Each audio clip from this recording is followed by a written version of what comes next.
check. Good morning and welcome to the WGP1 WaterJet World Series 2023 right here in Lake Havasu City, Arizona. This is round as we roll incredible tour. Having a beautiful full day of racing, and the very first race coming out of the gate is going to be endurance. Here's the rankings so far as we get ready for race number 1. John Bruno Pastorello is coming into this in the lead with points, followed by Tori Snyder and Rashid Aldawas. Now we got the stage set. Let's get ready for some great racing. I'm going to take it and share with Nikki C. Nick, how you doing today? All right, folks. Up next will be the Pro-Am Endurance Open. That will be our very first category of the day. Right now they should be practicing, letting get an opportunity to see where the line of the course is for the endurance category. Once again, it's 30 minutes plus 1 lap.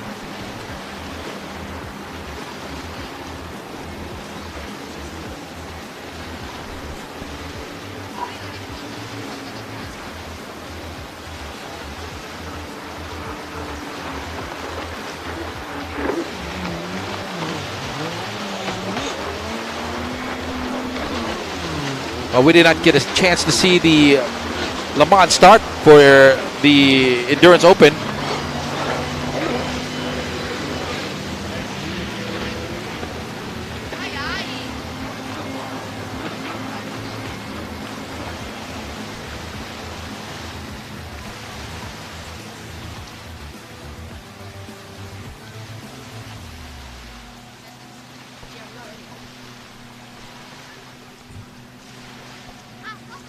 Good morning, Nick. How you doing? All right. I'm doing just fine, Dawn. How are you today? I am outstanding as we get ready to go with a big series of races today to include our first opportunity to take a look at endurance. That was just the practice lap for the riders. We're just going to get them staged and ready to go. It's going to be a Le Mans start this morning. That's exactly what I was trying to say because at first, we had a little discrepancy. Didn't get the information up here. We thought it was already started. Oh, my apologies. Yeah, we're actually just doing a quick lap on there, and then we were going straight to racing. Well, that's good though. Now our viewers can have a chance to see the Le Mans start. I think that's pretty exciting. Yeah, I like that. Yeah. I'm fired up for that. Yeah. So we talked a little bit about the riders. Khalid Al-Zaruni is going to be on boat number 2, riding for Chargent Marine. Maxime Benoit from France. Riding for Declan Stahl, Competition for Rent. Scott Gibbons on boat number 7 will be riding for Works Racing. He's from Australia. We've got Aksa Azwar from Indonesia. Aksa will be aboard boat number 19, and he rides for Team Indonesia. Bruno, I know that he's been around for a while, but you know who I'm looking at right now? Who are you looking at? Number 22. Oh, he is awesome. Yeah, you know Anthony now, and he's taken a. I remember when he was over in Phuket. Yep, endurance. I have to say that was one of the coolest moments you and I got to witness was Anthony taking the win in Phuket on the offshore. Wow, that was a. You talk about endurance. That was an endurance win. That was 66. We were all shocked at that one, almost 70 miles, one lap. One lap, yes. And they were doing multiple laps throughout that day. An incredible race. And Anthony Radatek will give you the update on the points. But right now it's John Bruno Pastorello in the lead, followed by Tori Snyder, that young gun that's another one. That's another one that's very dangerous in this category also. He's going to be dangerous for sure in a good way. And then, of course, Rashid Aldawas, who has already taken home multiple world titles this week. He is now in the hunt, not just for a world title this weekend, but he's also 3rd in the points for the overall for the WGP1 series. Well, let's see. There's a lot of different other countries here. Canada's in here. Nathan Dali, Morocco's Sahi. Is that how you say it? I think it's Moad Salih. Rides for SBT's Hydroturf and Jet Tri. Kylie Elmers is joining us. Oh, that's another familiarized name, right? She's super famous. Yeah, Kylie Elmers on boat 553. She rides for United States Gypsum, Knopf Industries, Sea-Doo Jet Tribe, Flamingo Racing, and Sea-Doo Center. Then we got another French rider. That's Michael Elgal. Yeah, Michael Legal, amazing. And we talked about Tori Snyder, but he rides for Snyder-Built, Yamaha, Jet Pilot, Judge Motorsports, Dean's Team, and Jet Trim. You can look for him on boat number 110. What about Italy's Mr. Michel Castellato? I think you're perfect. He's sponsored by Gusto Imports, San Diego, Lala Bags, Miami, and he's on boat 93. Well, I see another name that I recognize from Sweden here, Johan Johansson. Yep, sponsored by Team Arrogance. He's on boat number 84. Then we have Francis Tom Baudion. Tom Baudon on boat number 58. And did we get the last Kuwaiti rider there? Now we definitely got to talk about Abdulrahman? Alamar Abdulrahman. He rides for Kuwait, sponsored by Pro Rider, Nissan Al-Batan, and Armadillo, Pro Life, KFH, Kuwait Steel, Kuwait Sea Sport Club, and Public Authority of Sports Kuwait. Wow, that's a mouthful there, right? It's a lot of sponsors. Well, you can certainly tell sometimes the caliber of rider. And that they've been around a long time when you see that kind of a pedigree of sponsors. This gentleman knows what he's doing. We want to get on the bandwagon. That's what he's trying to. Yeah, support that habit. Well, that wraps it up for the riders for the Pro-Am Endurance Open, Don, right? Yeah, and you can see that the grandstand's already starting to fill up this morning, particularly the choice spots where the shade is. Well, those usually the first places to go, right? The shade. That makes sense, Nick. It's going to be over 100 degrees today in Lake Havasu City, Arizona. There's your lineup. You know what? With that kind of weather, it reminds me back at home there in Thailand. It gets that hot. Does it? Yeah, but I think it's hotter here today. Well, it's no humidity. I wonder if that makes a difference. Well, I think you get burned faster here. Yeah, that would definitely make sense. The sunburn is more. Yeah. So very dry heat. What you're looking at right now is just to the right-hand side of this course. This is the Ski Division's triple log jump. It is a signature of the World Finals. We always put out the log jumps. That's just something we've always done in the States. Well, you know what? And the thing is, I've seen a lot of riders fall off the log jumps. Well, I hate to say that that's the purpose, but in some regards, they just want to make it difficult. We're just trying to make your life tough. Log jumps are a whole new level of skill. You've got to not only be able to get the boat over that first log jump, be able to pop out of the water just enough to get over it, but then you've got to manage a cadence to get through all three of them. And I mean, it is definitely a trick. It's hard enough. Just you're going over the log jump by yourself. Oh yeah. Then you have other guys going on, jumping it with you, causing all the ruckus on your left or the right. So, like I said, I saw a lot of riders falling off on that. Oh, I'm sure you did. You're going to see a whole lot more the next 2 days. Well, it's like a roundabout. When you have a whole bunch of people in the roundabout at the same time, gets a little confusing. Exactly. Same with the log jump. The only difference is we've added big holes. So when a boat comes through, if they dig really deep on the back of the boat to try to get that pop, so they can pop the front of the boat over, what it does is it creates a hole, and then the next rider has to really pay attention. So you don't want to go right behind another rider if you can help it. Sometimes when it's super crowded, like we saw yesterday, that's exactly what you get stuck doing. And so if you see somebody super sub, or that's what we call tail tap, too, you can get over, you can try to avoid that. So you got to try to hop it over even the hole. That's a jet ski term, right? Tail tap? Yeah, tail tap. It's like tailgating. Tailgating, no, but almost. That's pretty funny. Tailgating's a whole nother story, bud. We'll talk about that one. No, a tail tap happens if you take the log jump and you're hitting it towards the back of the boat, back where the right plate is. That's bad because what it does is it slaps you down. It slaps the front part of the boat down. If you could just imagine, it's just a lever. So that's painful for the riders. That is Oxa Aswar and John Bruno Pastorello, and it looks like John Bruno Pastorello with the whole shot. We are officially go here for the Pro-Am Endurance Open. This is it's going to be 30 minutes. Yeah, 30 minutes plus one. Yeah, this is going to be a big one. So John Bruno Pastorello, your points leader, has got the whole shot. Oxa Aswar in second place out on the track as we get underway. We do have a green flag, so we are a go here for the endurance category. Yep, and that is your race leader.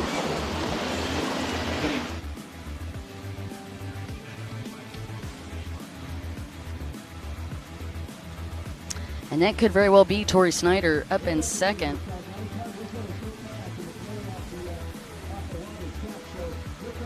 were just talking about him earlier, number 8, Jean-Bruno Pastorello. Hey, Killian Miano's on the live stream already, and we're already seeing people jump on the live stream talking about Orca, who's going to be racing later today in the junior classes. Water. So again, Jean-Bruno Pastorello leading as we get coming through. Well, it's going to be pretty. Put it out there right now, Don. Yes. On the left side of our camera, on the left side, far left. Yeah. There's some technical difficulties right now, so we're trying to fix the situation so you get a better view on the far left. Oh, good. So Thank right you, now sir. we have just letting everybody know out there. Mirta Bena has joined the live stream. Hey, how are you? Great to have you guys. That's right. Talk about the live stream, Don. Yeah, Once we again, are welcome, very welcome. lucky. Welcome. Coming into the Facebook and the YouTube. Just make sure you give us a comment, a like. Follow. Share. But yes, exactly. Follow and just share your thoughts, and Don will get to you. Basically, what you're trying to say is we're lonely, and you need to follow us because we're lonely. I'm just going to call it out. Okay. That is 553 in that second place spot. Congratulations to Kylie Elmers. She's actually not feeling very good today. She's got the Havasu crud, and that's been going around in some of the racers getting really sick. Well, it's not just the racers. Even the team, the event team is having, having it as well, huh? Yeah. Maxime Medinera has joined us on the live stream. Hey, bud. Appreciate you guys. All right, we're going to just pull up the live timing right now. And it is going to be Kylie. So it's Jean-Bruno Pastorello leading, Kylie Elmers in second. Legal is in third on boat 121. And in fourth is Aksa Aswar.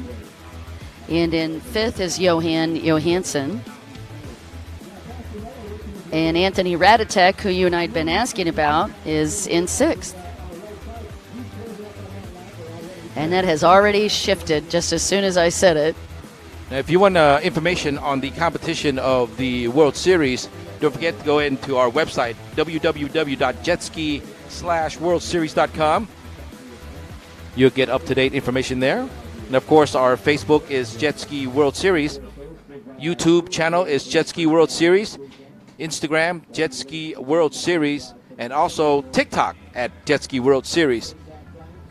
Please follow, share, like. Most importantly, besides following us because we are lonely, but most importantly, what we'd really love to have you do is give us your comments and your feedback if you have questions for us.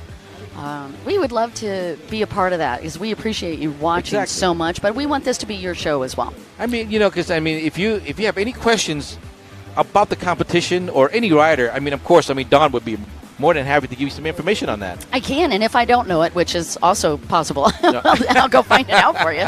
That's boat 19. You're watching Aksa Aswar. A pair of Aswars are racing with us, but that whole family's been involved with racing, including endurance racing, for quite some time. And Aksa was in fourth place, and that's Johan Johansson. Johan is in fifth, and then right behind him in sixth is Moad Salhi from Morocco. Now, Anthony Reditic, where is he in the sixth position, right? Am I correct? He actually dropped back one. He's in, let's see, 1, 2, 3, 4, 5, seventh. Moved back into seventh. Yeah. Just drop back a little bit. And no change on the top three. It is Jean-Bruno Pastorello, Kylie Elmers, and Mr. Leguel. And actually, no change on that top three. And then past that, we've got fourth place is Aksa Aswar, and then in fifth is Johan Johansson. Well, a while ago I asked you about Anthony, right? Yes. Now this is how I've noticed every time he's riding in the in the endurance category, he's never in the front in the beginning. No, not well. Never. Sometimes, but in general, usually he does move. He will finish on top somewhere. Yeah. Anthony's pretty amazing. In addition to winning the WGP 1 Waterjet Offshore Championship this year in March, he's also fifth in the World Series rankings, was third in Vichy, He's an incredible racer, and I got to say, in 2017, he was an offshore champion as well. All of that, and he's 44 years old, so Anthony Ratatek is definitely going to be one to watch. You had your camera there on John Bruno Pastorello. That is our series leader, and John Bruno Pastorello is a legend in this sport, 15-time world champion, 2-time European champion. And there's more. I'll talk more about it later, but we got a lot of riders to talk about and a battle for that third place position. Well, right now, I just saw the blue flag come out, so somebody has to move out the way. Yeah, we've got lap riders. And that's Aksa Aswar putting some pressure on Legal. It's your battle for third. And Mikel Legal riding for France. He is in third at the moment. Nox Aswar rides for Indonesia. And he's putting the pressure, putting the hammer on him. So you don't want to miss the entire day of competition today. All the pros will be going at it for Moto number 1. Of course, after this Pro-Am Endurance Open, we're going to have the amateur women Runabout 1100 stock coming up. This is going to be unbelievable to watch 30 minutes. Now, a couple things about the intricacies of endurance, because when you just take a look at these guys on camera, I would imagine it's pretty easy to think, oh, they're just hanging out riding on the boat. One of the important factors of racing endurance is that they are not allowed to come in and refuel. They're out on that water for 30 full minutes at full throttle, and another lap on top of that after that. And these are big courses. They've got to manage the fuel. Well, there's a lot of things going on. A lot of people that don't understand the endurance category. Sometimes, it's not just like you said, riding around in a circle. Yeah. You have to make sure that you have enough fuel, enough endurance, enough strength to get you through how many minutes or laps that you need to do. Yep, and you want very grueling. I want to imagine it a bit like an airplane, right? So the takeoff uses the most of the fuel yes. in an airplane. So you got to imagine these guys don't want to go slow, go fast, go slow, go fast. The big deal is they want to manage the throttle. So throttle control, in a lot of ways, I think, is more important in endurance. So they want to get a pace that they can maintain, but also manage resources. And I've seen it. I've seen people going, too much on the throttle, and it overheats the engine. It does. We've also got problems where you're going to have to manage the attrition, because endurance is very much like a lot of these open classes where these boats are right on the edge anyway. Yep. So you've got to manage the boat as well. And they detune a little bit depending on race conditions. So in France, for example, and in Poland, you had some pretty rough conditions. They were detuning a bit for that, because when that boat pops out of the water, and then you're on the throttle, you'll have to imagine they've even got to be thinking about that. How am I going to manage throttle control? You're right, Don. You're right. So anyway, some of the intricacies of that background. We'll talk a little bit more about the sport as well from the start perspective. But right now, looking solid top 3 riders, and we do have a rider down. That's 917, Don. Okay, let's take a look and see. That is Canada's Nathan Daly. And the rider for JetX Racing, Arriva Racing, just off his boat. And actually looked like he jumped back off his boat to grab a lanyard. I think he will. Let's see if he is able to get back in the race here. And you could just see watching him that we were talking about the waves. Look how big those waves are.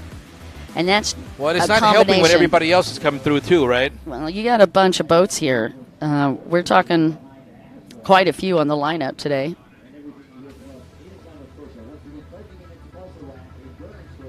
Yeah, 15 riders, 16 riders on the water. That's going to cause it. Plus, we're going to have boat traffic as a factor this weekend. A lot of boats out at Lake Havasu City, Arizona. A lot of recreational crafts are out there also. Oh, yeah. And the wind. The wind actually comes right on top. There's Kylie Elmers. Yeah, Kylie's running up in second. Again, a little feedback on this young lady.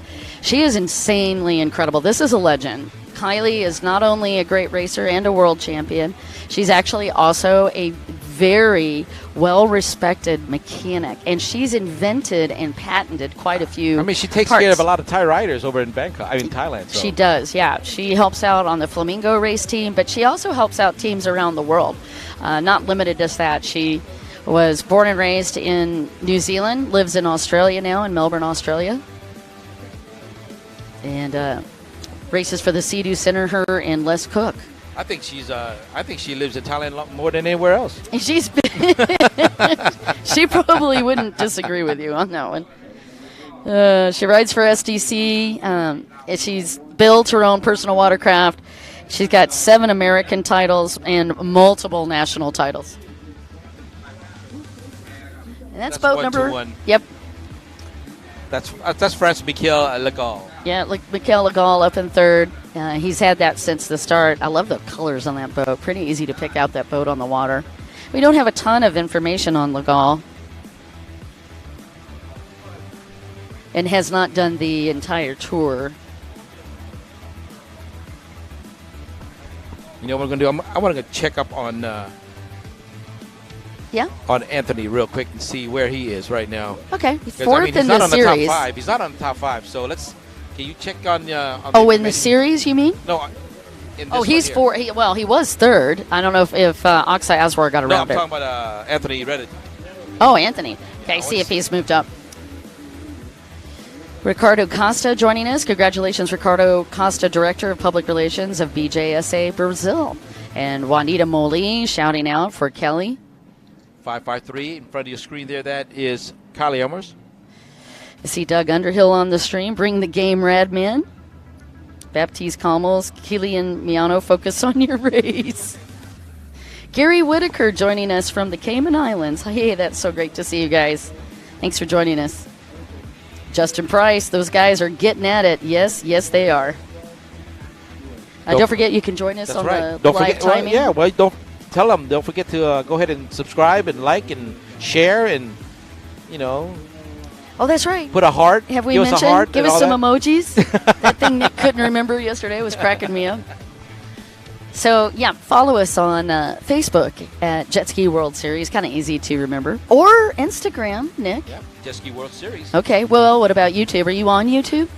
I'm sure we are at Jet Ski World Series. Okay, I know you're at TikTok because I follow you there, and that is at Jet Ski World Series. Thank you very much for that information, Don. You're welcome.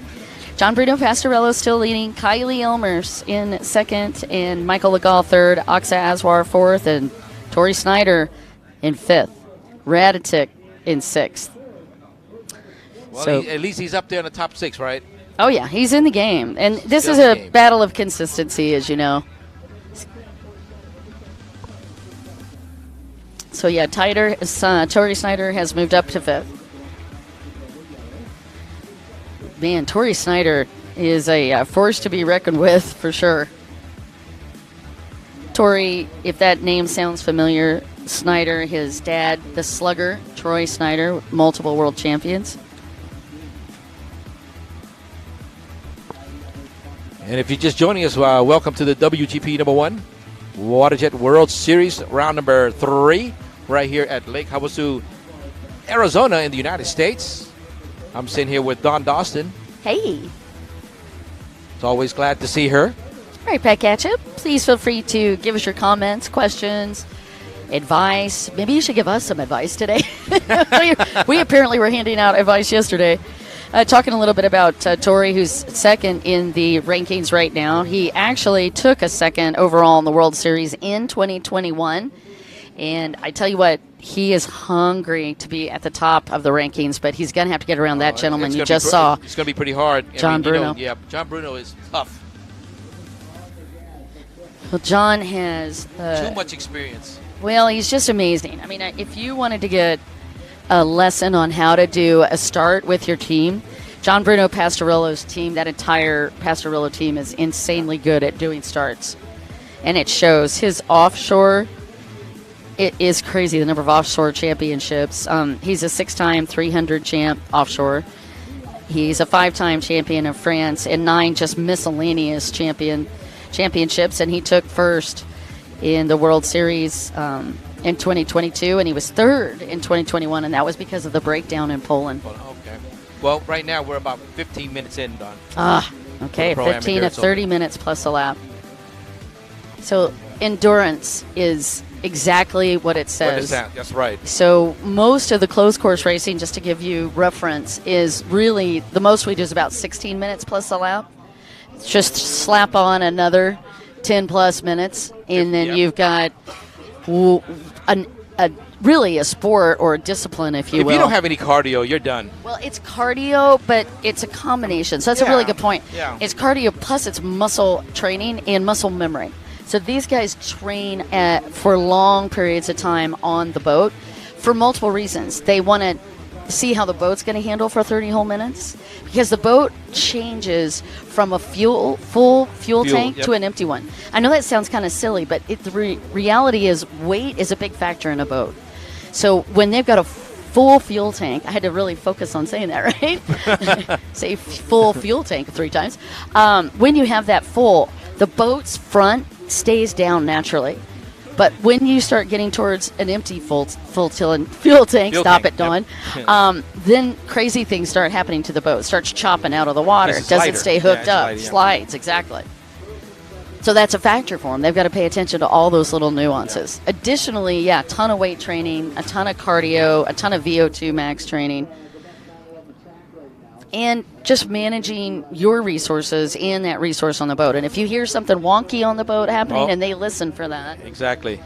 Sometimes you'll see them making adjustments. I've seen riders taking the hull off, the taking the hood. Mm-hmm. The hood right off. Yeah, you know why they do that? A couple reasons. Well, what I've heard usually it's because of the heat, right?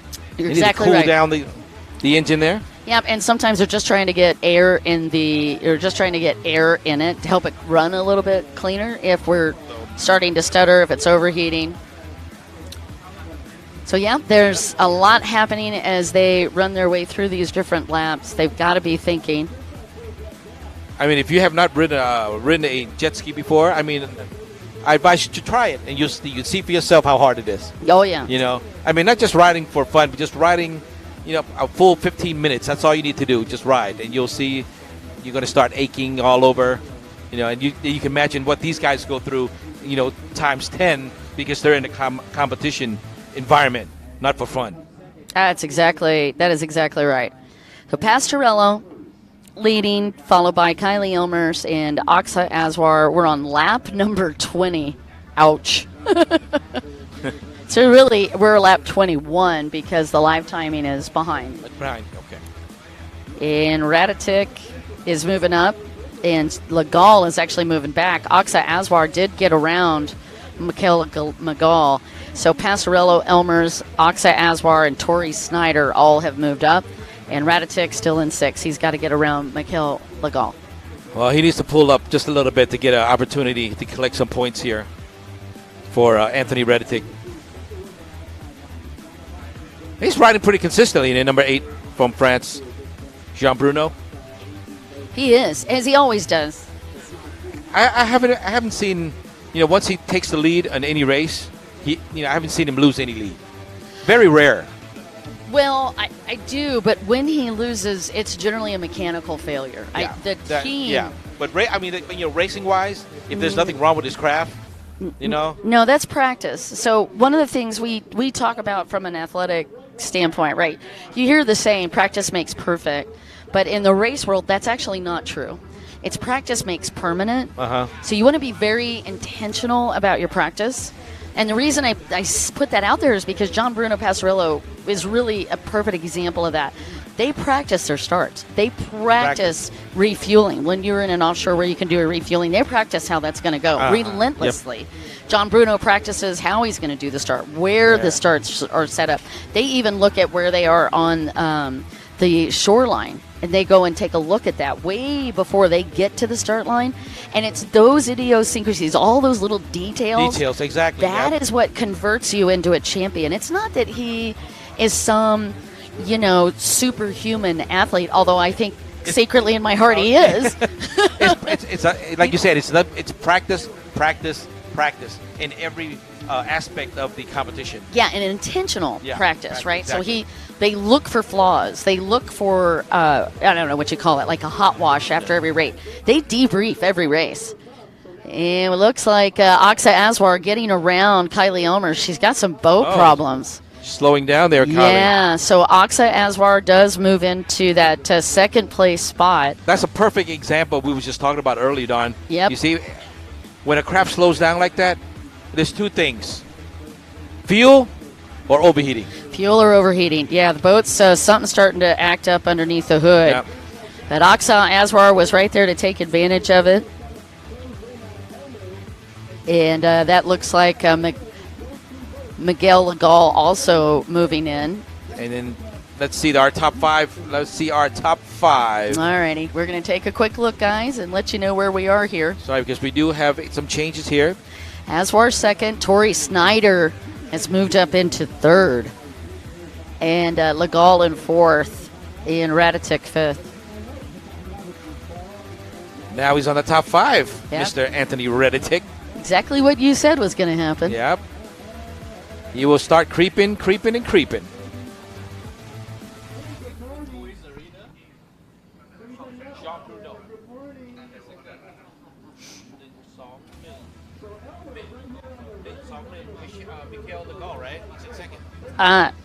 I have Oxa Aswar up in second, but do we have Legal? I was just looking in. Now I'm on a lap behind. So, guys, again, I'm looking at the live timing, and Nick is grabbing right off of the stream. So, Nick, I will defer to you, sir.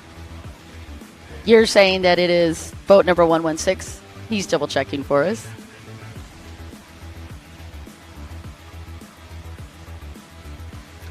So 116's move up. Yeah, let's just check. I don't see a 116 down on the sheets.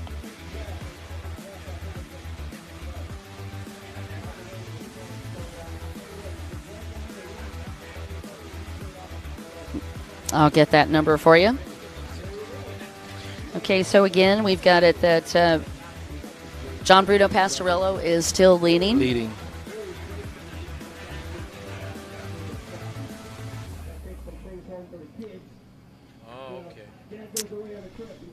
Well, I just found that out that 116 belongs to Monaco's Muaf Sahai. Oh, Mawad Sali. Is it Sali or Sahai? Sahi? Sahi, I think it's Sahi. Sahi? Yeah. Mawad, or Mo as he likes to be called, riding for Morocco. And he's got an incredible run then. So he is up in second. Wow. Congratulations. He's riding for SBT and HydroTurf. Carly, I mean, I was pretty impressed. I mean, after the little mishap with her craft, she's still able to hold third.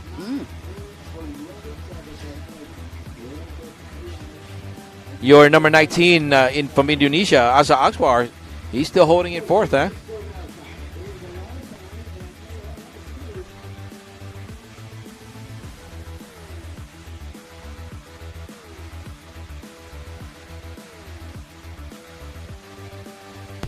All right, we're watching John Bruno Pastorillo dominate Pro-Am Endurance yet again. Well, we're going to have to double check that for you, Don, for the Indonesian rider, number 19. Asa Aswar, he could be further up in the rankings. Yeah, we'll find out. We'll double check. Because, again, I was kind of thinking that it was John Bruno Pastorello, Oxa Aswar. And Kylie, got right? around Kylie. Yeah, I think about now this is Moad Sahi. And you've got to imagine John Bruno Pastorello is sneaking into lap traffic now. 26 laps. How's up for these guys? A lot of lappage happening. Oh, I hear something. I hear some chatter on the airwaves there, Don. Yeah. Tori Schneider is coming around somewhere. Let's see where he is. There's John Bruno Pastorello. Uh-oh. And they're saying that John Bruno might be having some mechanical issues. See, I think I should never say anything about it. Now there's problems with his craft. Way to go. Yep. Because that would be the only thing that would mess him up. And what did we do? And I'm going to give that jinx to you this time. Once again, that's 116 currently in second position. Still. Hey, Luz Levine, watching from Key Largo, Florida. Moaf Sahi. Thank you, David Sims. Good luck to everybody. Again, your World Series rankings, John Bruno Pastorello, followed by Tori Snyder, Rashid Aldawas. Michael Legal is in fourth in the World Series, and Anthony Raditek is in fifth. That's the World Series rankings as we come to this third round.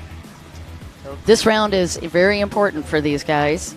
Well, don't forget, Don, to have them follow us right here on the on the Facebook and YouTube. Okay, Don? Yeah, it looks like John Bruno Pastorello is still rolling. And you can see he's making adjustments in not only his riding style, he's not as aggressive. And look how he's now standing up, trying to keep that boat connected to the water. He is going to do every single thing he can to maximize making sure that he's got this boat hooked up and going. This team is indomitable. This is one of my adjectives for the Pastorillo crew. Working that boat, making sure that the boat's okay. I saw the lap time there, under 10 minutes already. You know, taking a look back last year at Lake Havasu, it was John Bruno Pastorillo that took the win.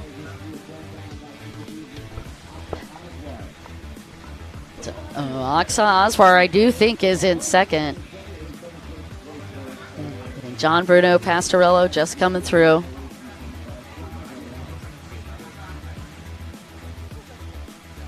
We'll get you the official. A lot happening out here, but we will get you the update. And again, just follow the live stream as well. Just know that on that live timing, it is a little bit behind.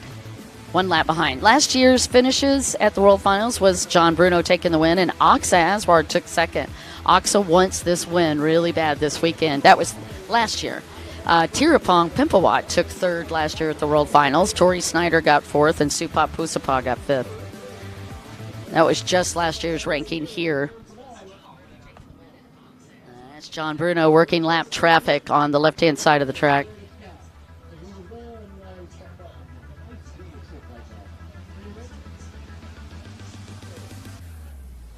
And we're still showing John Bruno Pastorillo leading on lap 30, Elmer's second, and Aswar in third.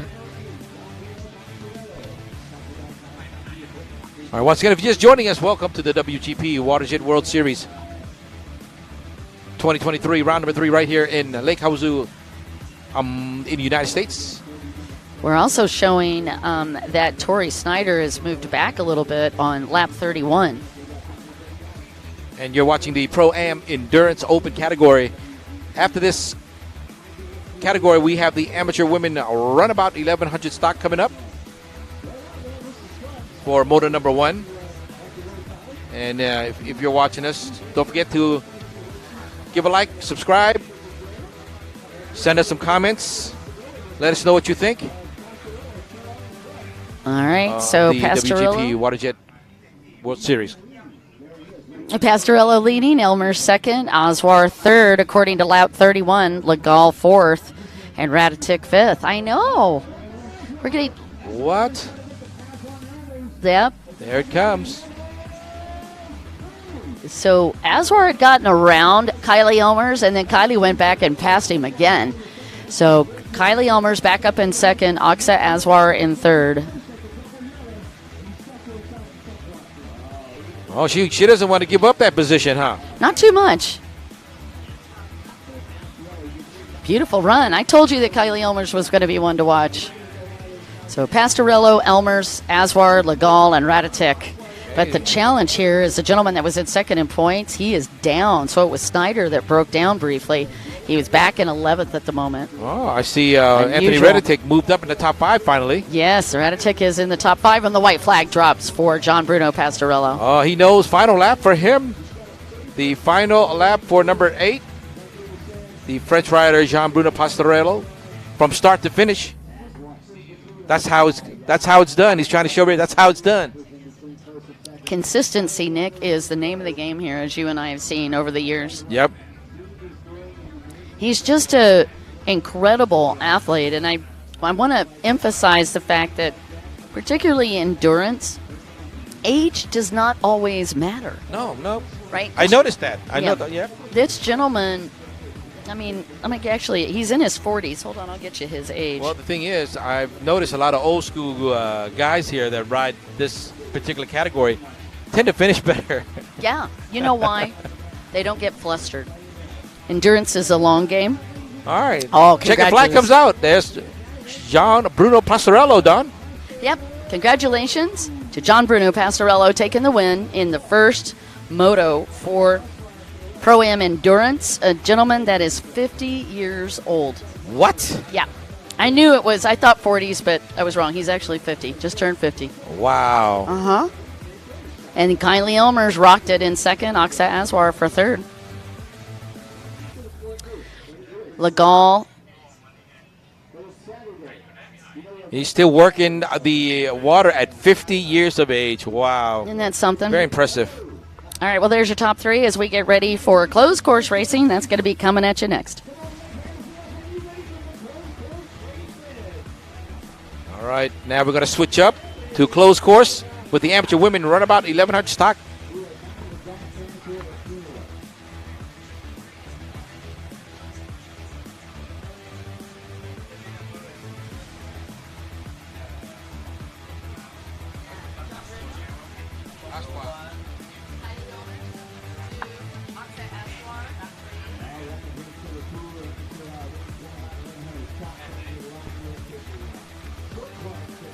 In the amateur women runabout 1100 stock, we have Japan's Akimi Ikoma, Estonia's Carmen Rusma, U.S.'s Ashley Sowell, Philippines' Kayla Marie Mercado, Renee Hill from the U.S. We got another Philippine rider. That's Kate. This is Kate Mercado. Then Thailand's Atitya Tingpungwong, U.S.'s Maddie Elders, and Malaysia's Izha Artiria Amazuhari. So that's for the amateur women's runabout 1100 stock. But before we get started, let's take a quick break, Don. All right. We'll be right back with more after this messages.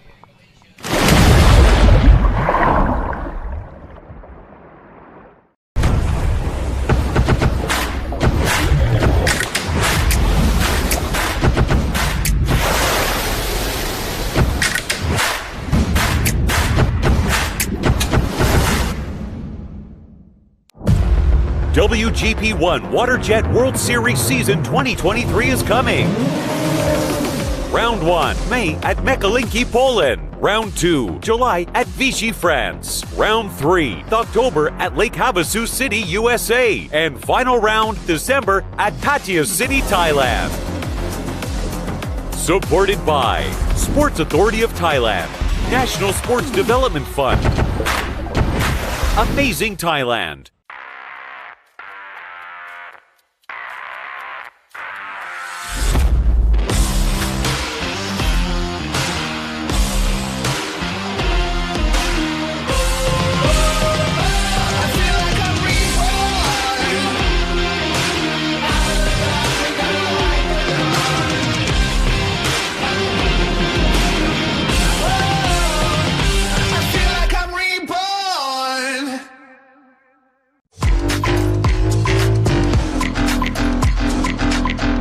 Powered by Jet Tribe.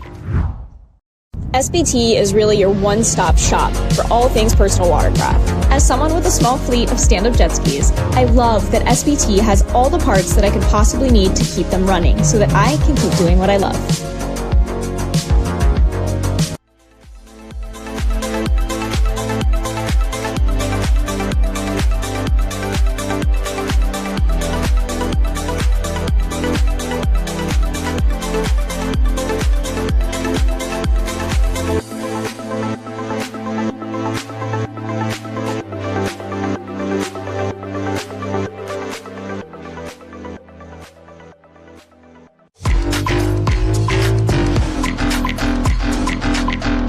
Powered by Jet Tribe.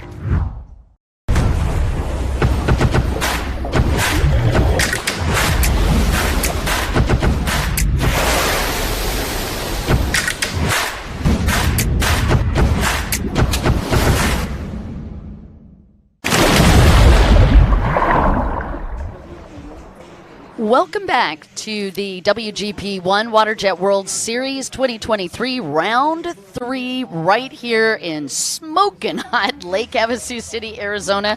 Temperatures expected to clock out over 100 degrees, but that is not all that's hot. Nick, we've got women's racing on the line. That's right, Don. And I just got a word that we have an addition there. It's 338. Is that Sophie Francis? Am I correct? Yes, 138. Sophie Francis back in the house. She was not supposed to be racing this weekend. She had an injury on one of the last tour races, but she is indomitable. She saw the lineup, and she was like, I want to be a part of this. I do not want to jump out. Let's talk about this lineup. On the pole position on the inside, it is Maddie Elders on the 106 boat. Right next to her is boat number 22 of Renee Hill. And then number 8, Carmen Rusma, also on the inside. Boat number 42, that is probably Ahmed Zuhara Isa. Ahmed Zuhara on the inside. And boat number 5 is also on the inside. That's Kimi Ikoma riding for Japan. Pole position on the outside, that is going to be your buddy and mine, Aditya Tiong Fong Wong on boat number 58. She's got the pole, and that's a great place to be on the outside split. Right next to her from the Philippines, Christine K. Mercado. And boat number 11 also on the outside, Ashley Sewell. Boat number 19 on the outside is Kayla Marie Mercado. And then that ride-in that we were talking about, she's in the Cinderella position. She's on the outside. We've talked about that a ton. Her boat number is going to be 138. That's right, Don. This one, once again, is the Amateur Women Runabout 1100 stock. Motor number 1 action just about to start. And if you're just joining us, welcome to the WGP WaterJet World Series right here in Lake Havasu, United States and Arizona. I'm Nick C. Along here side with me is Don Dawson. You know, Nick, you and I have a bunch of friends, but we need more. Could you come follow us at the Jet Ski World Series in Facebook? Do you have Instagram? Oh, yes, at Jet Ski World Series, Don. Is that your Instagram handle? That's my Instagram. That's how I'm going to message you from now on. At YouTube, apparently, you can follow Nick as well at Jet Ski World Series. That's and right. you can follow me and Nick at TikTok at Jet Ski World Series. That's right. Don't forget the website, by the way. There you go. Don't forget. I won't. I promise. What is it? What? Don't. WGP1.com. To be fair, I knew what it was. Brian Finlinson, thanks for joining us on the live stream. Philip Mosselman, good morning, you amazing man. Big hugs to you and your wife. Philip, of course, has raced endurance in the past. Book Serm Sawan is actually on the live stream. And Nick, what a story that incredible racer had right here in Lake Havasu City just a couple of years ago. They couldn't get the boats over. They went to the, I want to say like a garage area and found an old beat up hull. It was like literally in a dump, honestly. They bought it for super cheap and completely rebuilt the boat. And it gets even crazier. He won with that boat at the World Finals. Book, you have one of the best stories ever. There's 138. Sophie Francis a ride-in, and you could see that she's got that leg not only braced, she's but braced up. Yep, she's hard. probably wrapped as well on that one. So Sophie Francis is going to be riding, and she said, this is one of the few places that I can still hear Eric Francis in my ear talking to me. And what a beautiful story of Sophie Francis and, of course, Eric Francis, who we lost this last couple of years. So sad that we lost him last year. But she carries on the racing tradition and carries on the Francis name. And we are so blessed to have Sophie Francis be a part of this tour. That's good. That's really nice to hear that, that she's doing that. Yeah, isn't it cool? And she's just a rocket. A beautiful soul, great racer. You're looking at a boat number 5, and that is Akimi Akoma, and that's another massive family of racers. June Akoma, of course, we'll get to see racing in just a little bit. That but family, we always amazing. see them over in Thailand racing all the time. Yeah, they're that great family. people. Ryan Rasmussen, Sophie Francis is running Bohat's boat. Thanks for the feedback. I should have caught that, yeah? All right, Don, they're just about to start the Amateur Women Runabout 1100 stock. And Rudy Del Pardo saying that I'm 68, still 15. 50 is just a bunch of youngsters. More live stream shenanigans. Thanks, Rudy. Appreciate your feedback. Butch Kabutan, good luck, team. Philippines. Man, Philippines has been taking home a lot of hardware this week. And they're off. Into the whole shot they go for the very first time in motor number 1. Yeah, it looks like Maddie Elders with a good start. She had the pole position on that inside. Boat number 58. Got to watch for her. That's Aditya with the pole position on the outside. And as they give us this up-close shot, thanks to our incredible TV crew. And sure enough, it's Maddie Elders on the inside. Just zoomed out just a little bit. We'll get the outside rider in just a second. Who will take that lead once they come out? On the inside or on the outside, here they come. Yep, just looking for the outside. Ooh. It's going to be Maddie Elders. Maddie.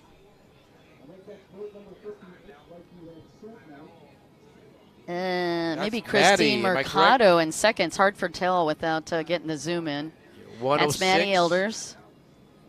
That is your current leader for the women runabout 1100 stock amateur. As you can see there in the foreground, the tourists are already on the water. Oh, yeah. All right, so we got Maddie Elders in the lead. Can you have them zoom in on this run and they get back over into the split section? Zoom in on second, third, Again, Maddie Elders, sponsored by Nahi Racing, New American Home Improvement. And we'll get those other riders in just 1 second. Maddie Elders out of Spring Grove, Illinois, smoking the whole shot in amateur women runabout. Her first win in 2021, which also was her first year racing. She's a 2-time champion. 2023, though, is her first year racing with the adults. She is only 15 years old. Well, number 58, Don, we just found out that is Thailand's Atithya Tiengpungwong. All right, perfect. So Atithya is in second, and that is Sophie Francis up in third. And I believe it was boat number 5 in fourth, Akima Akoma. All right, so we got our top four anyway. But again, Maddie Elders, followed by Aditya, who also just took a world title yesterday, riding for Thailand. And then boat number 138, Sophie Francis in third. And boat number 5, again, is Akima Akoma. That's your top 4. Working there on the right side of the course, going towards the backstretch area. Those are your leading pack, 106.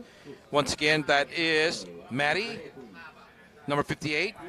Atithya, and number 3, that is 138, that is Sophie. Those are your top 3 right now. Heading into their backstretch, approaching the option area. Yep. We're going to see if anybody makes a move here. 106 will be on the outside. Maddie Elders. Looks like Aditya follows her as well as Sophie Francis. 1, 2, and 3, all in the outside line. Maddie Elders is sponsored by Ignite Racing Fuel. So Brian Finlinson, I think, is on the live stream. Just a shout out for a great sponsor in our sport. And your rider is doing amazing. Again, Aditya, who already has multiple world titles, and she's in the World Series rankings as well. So she's on the top 5 also. Yes, she is. And right now, there she is right there, number 58. I love how Aditya rides. Let's talk a little bit about these different riding styles. Look how loose she is in her upper body. A lot of racers will have a pretty tight body style on that upper body, but some of your top racers that have really been at it a while, they will stay very loose. I call it like being loose in the saddle, right? Being relaxed. It's so more like you'll go with the flow of the water. Yeah, exactly. You want a zen. Yeah, it's like a zen state. You exactly. really, I guess probably the technical term would be to be in the zone. Yeah. When you're in the zone, your muscles, you just let your muscles do the work. They remember how to race, right? Muscle memory. So I mean, I think you can absorb a lot of the shock from the water. You can if you're a little looser. Am I correct? With less muscle fatigue when you're loose versus when your muscles are tense. Tight. Exactly. You're burning resources the more you tense. Exactly. But that's real easy to say, Nick, and then adrenaline. And it's hard to do. Easy to say, hard to do. Easy to say, hard to do. Yeah, because adrenaline kicks in and nerves. There's number 5 overall in fourth right now is Japan's Akimi Ikoma. Just coming out of the option. I mean, coming into the option on the outside. That is 3-4. Is that 3-4? 2 from Malaysia. Ah, that's Iza. Iza Ahmed Zuhara. Oh, and Sophie just got around. And well, you saw that unfolding the lap prior too, because this is a stock boat, so you have to set that up. So Sophie, despite being injured, is gotten around Aditya. I'm going to say Aditya should not be counted out here. This is a young lady that is incredibly fast, and she's strategic. Look how close she is. Well, she's still got time. I mean, plenty of time in the Moto anyway. So let's see if it's what she can do with the time she's given as they approach the power bend into the option here. Once again, your leader, 106, will be taking the outside line. Well, the spin There out is there, number 130 Maddie just pulled up. Elders. Yeah, Maddie spun just a little bit, and Sophie took advantage of it. So Sophie from third to first. Sophie Francis, despite having a very sore knee right now, just moved into the lead. And Maddie Elders in second, and Adatia in third. So just a minor mistake for Maddie Elders. But again, guys, Maddie Elders is only 15 years old.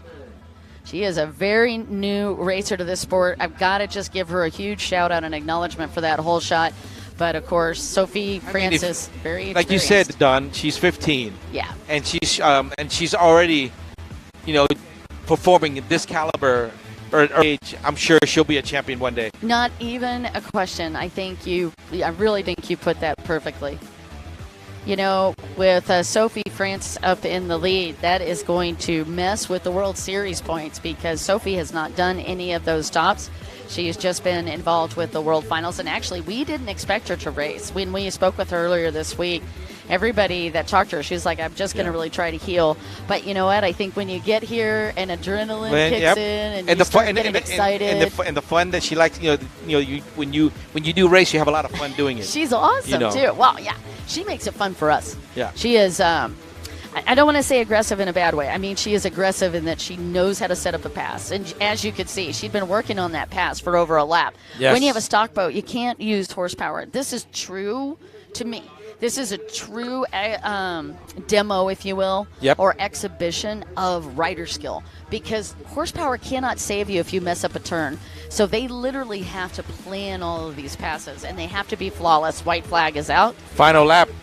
You saw Once Maddie again, that's trying Maddie, to 106. sneak her. Oh, well, you know what? She's I'm watching it right now. She's got one more opportunity. Yeah, she was to make her trying to move. sneak through on that inside split, wasn't able to convert. And we've seen it many times in this competition, this past weekend. Yeah.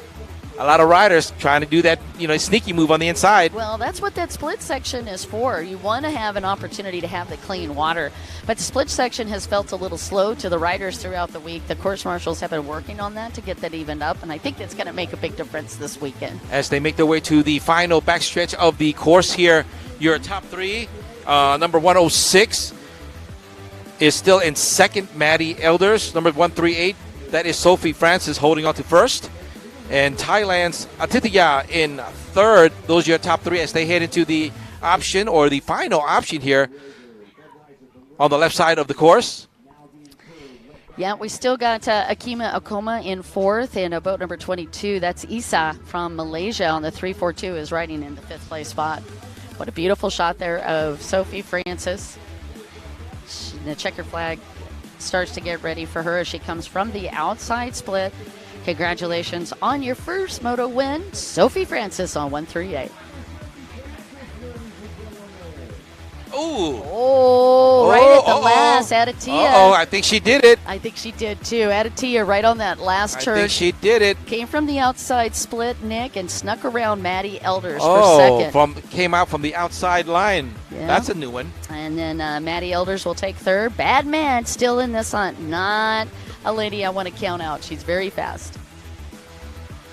All right, that's what it looked like. And then again, boat number 5, Kima Okoma for fourth place, and boat 22 would be, I believe, Renee Hill got up into fifth. All right, that's it for amateur women's runabout. Motor number 1. We'll see motor number 2 later on. Up next is vintage ski category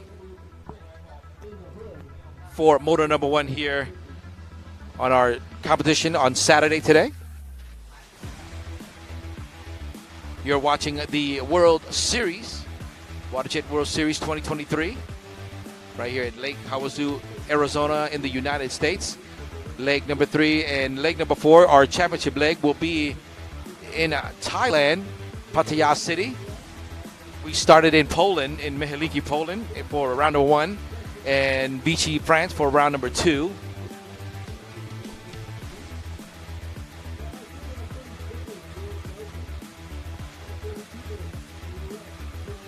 As we are clearing up the course outside there, all the riders are just about ready for the vintage ski.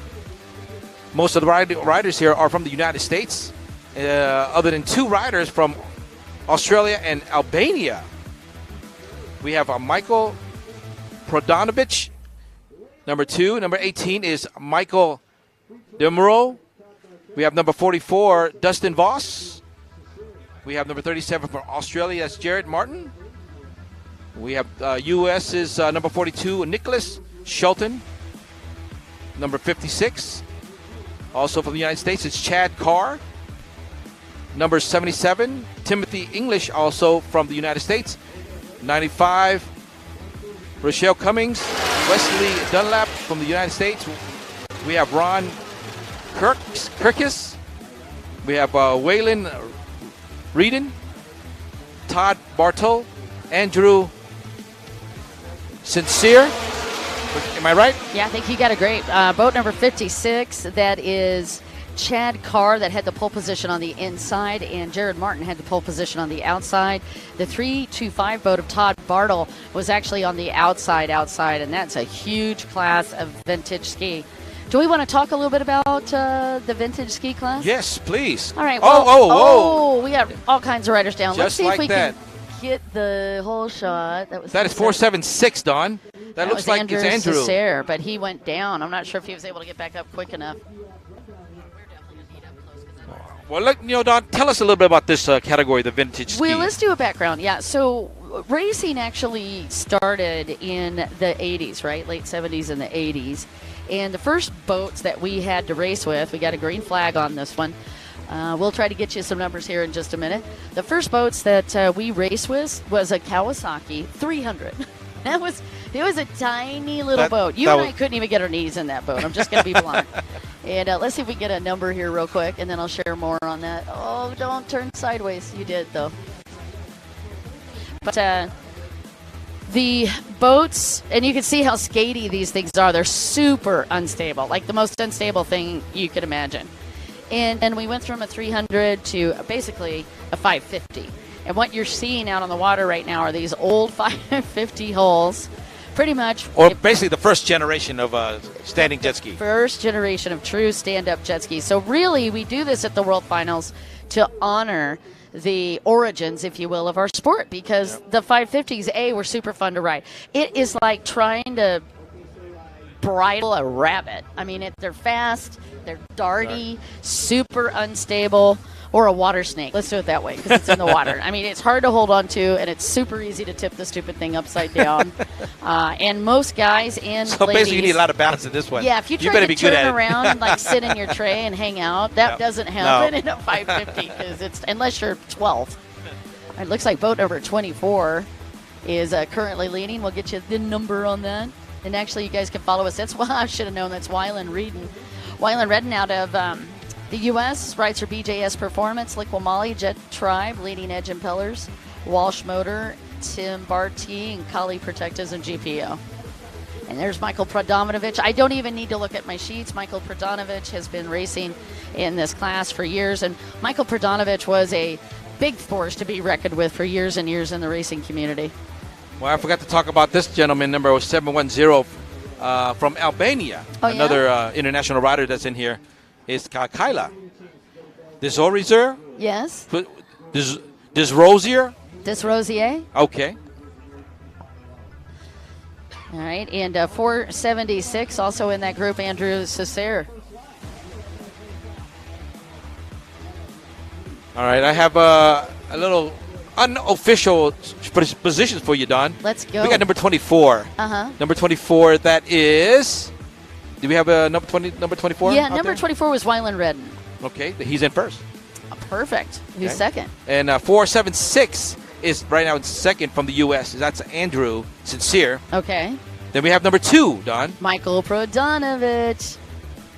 Yeah, Michael Prodanovich has won this class multiple times. And he is very fast. And Jeff Jacobs in the house. Jeff Jacobs actually used to race these crazy boats.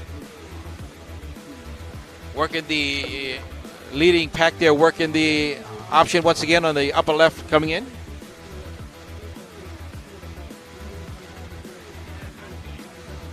And you can see Michael Prodanovich. Uh-oh, somebody's making a move there early. Yeah, they're pushing. Prodanovich going to go to the outside. Decided not to make that move, huh? Didn't go to the inside. They like to follow the outside. Well, it's early yet. It's early yet. Yeah. And generally, what we do for the 550s is that we give them a That's modified track that's as well. 189 and fourth, by the way. All right. Thank you, sir. Who is that 189? Let me check on my. Oh, go ahead. Wesley It is Dunlap. Wesley. Okay, it's Wesley Dunlap. Oh, Wesley, you're looking awesome. See, look at how narrow those trays are. Yeah, it's very Very hard to switch legs. A lot of these riders actually don't even switch legs on these boats because that's how we were trained. But on the big boats, you'll notice a lot of more times. room. You get more room. Well, you do, right? And the boats are a lot heavier and more stable, but they're a little bit harder to turn. So we switch legs so that we can really help get the boat to move to the side, roll to the left-hand side of the bond line. And we want to do that to try to keep the boat faster through those turns. But you know what? I think in this category, you know what would be a perfect fit? What? It's the young ones. You know, the young 10 to 12. They're small. They can probably move more agile with that size. I can imagine being a large man, a full large man going through that thing. Oh, okay. Oh my gosh! And they're making them do the log jump. Now that's What? just evil. Oh my God! That's just really evil. But you know, when you think about it, we took the log jump on the 550s back in the day. Yeah, but as you said earlier, these things are hard enough already to try to keep up. That hurts me just looking at that. 476, the I boat didn't know that's they in opened second. that up for them. That is Andrew Cesare out of Hawthorne, California, sponsored by Sandhopper. He's got a 1X2 championship already in 2021.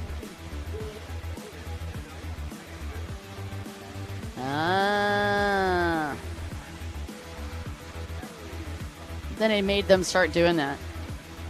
So they're not making them do the log jump the entire time, just the half time. Just the half, the second half. Look at that. Are they making them do the whole track too? We are. Oh, and that's is the thing right there. What you that's just said. Exactly right what there. I was talking about. A tail tap. Now this was a pretty one. That is boat number 24. That's our race leader coming through, and he looks awesome. That's Wyland Reedon. You know, it looks like he's big enough just to pick up that jet ski, put it in his pocket, and take it home after. Yep. And it is tougher when you're tall, muscular upper body because definitely for a gentleman, your center of gravity is actually up high. Up exactly. around chest. So you can imagine it is even more of a feat that he's keeping this boat as stable as he is. Notice how he's dropping that handle pole as it gets a little rougher. Well, if you're stability. I'm sure if you're low, if you're tall and you get that low, and if you stay there for a while, it's gonna fatigue you. Oh my gosh, huge Right? back muscles required here. Big time going to wear on your back. Nick, I just want to say though, you and I are not that tall.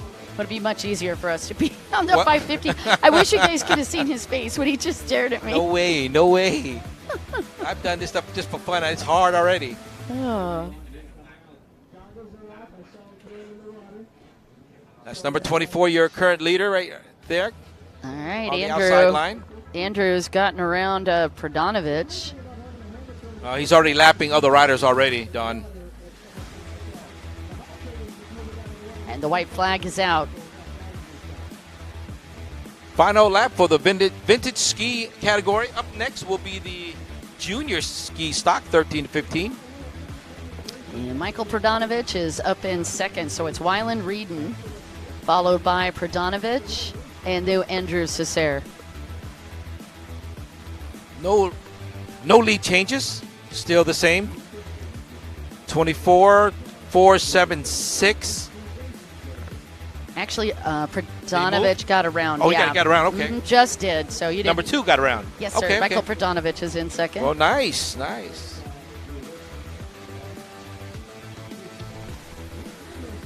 And then Mr. Dunlap is in fourth.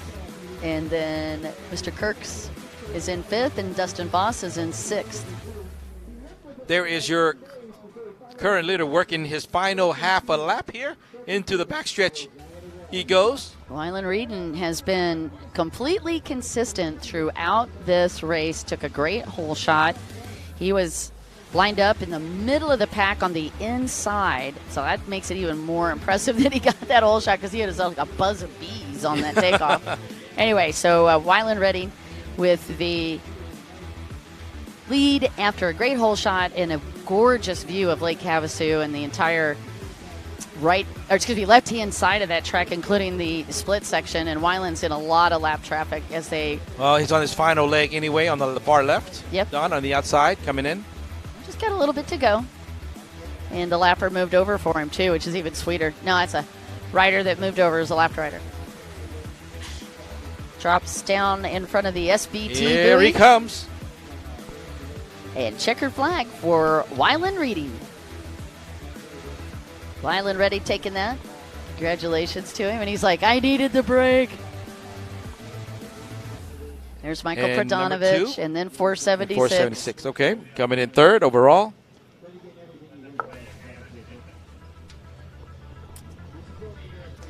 And there is a great shot as the grandstands get much fuller over the weekend as we roll into pro days today and tomorrow. All the big guns coming out to play. That's right. And if you're just joining us, welcome, of course, to the WGP #1, the WaterJet World Series, right here at Lake Havasu, Arizona, in the United States of America. And don't forget to follow us on Facebook and YouTube, Instagram, and TikTok. Don't forget.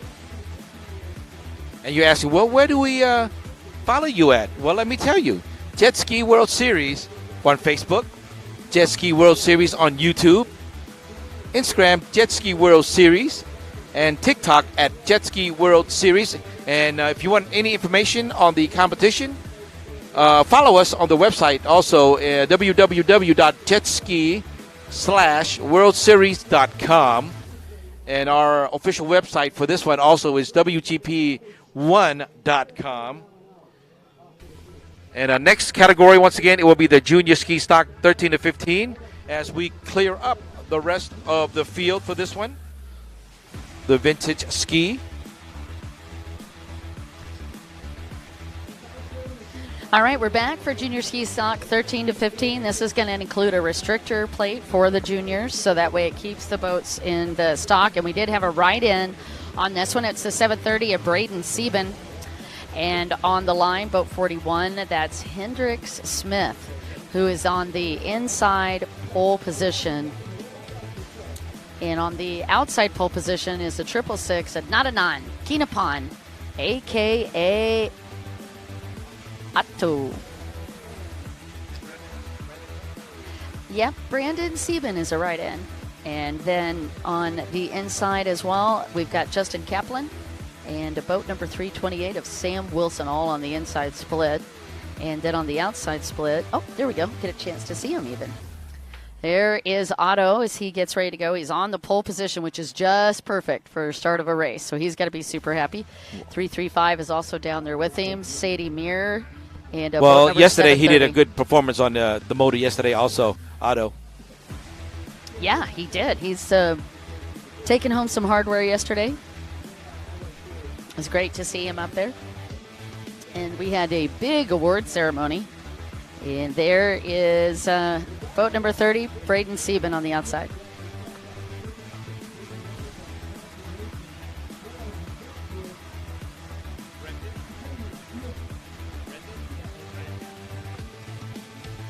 Braden Sieben. That was a gentleman on the outside.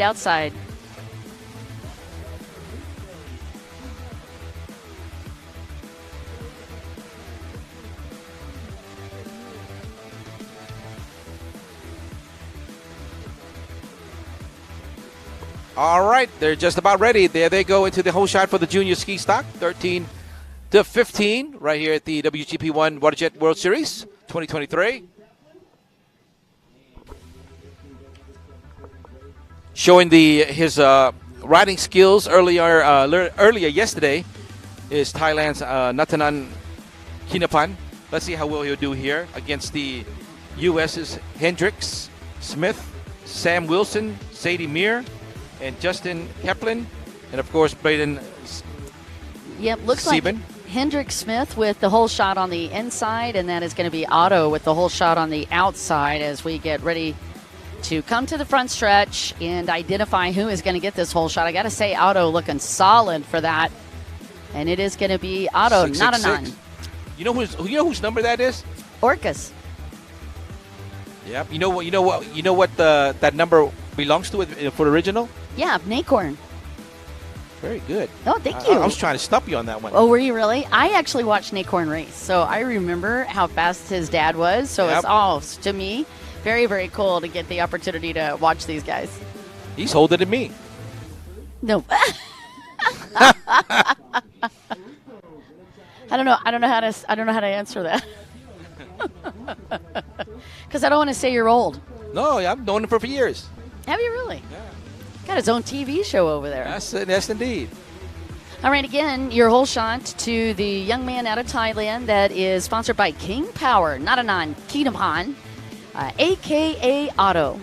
And you're going to get a chance to watch Orca, I believe, out here a little later. And again, this is junior ski, 13 to 15.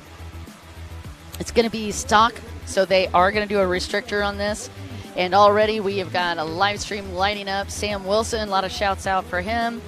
Also shout out for Sadie and Sam Wilson, who's in this one. And there's not a nine. On the outside line of the option, coming in here towards the beach area. And Otto is looking so solid. He's faster even this year. And he looked great last year, but this year he has definitely been working on training and he's been working on riding. Yes, sir? Look at the distance that he's already pulled off already for not to none. That's a big deal, too, because the gentleman behind him is Hendrick Smith, who's no slouch on a jet ski. He's sponsored by Jet Tribe, Smith Optics, Vision Watercraft. Curly in second. Yep, he is in second. And Hendrick Smith is a gentleman I was telling you about that's also a bull rider. Oh, that's right. You told me about that yet. Yeah, he does bull riding around the country. Well, what do you think is harder, bull riding or jet ski? I don't think I think we should ask him that. Yeah.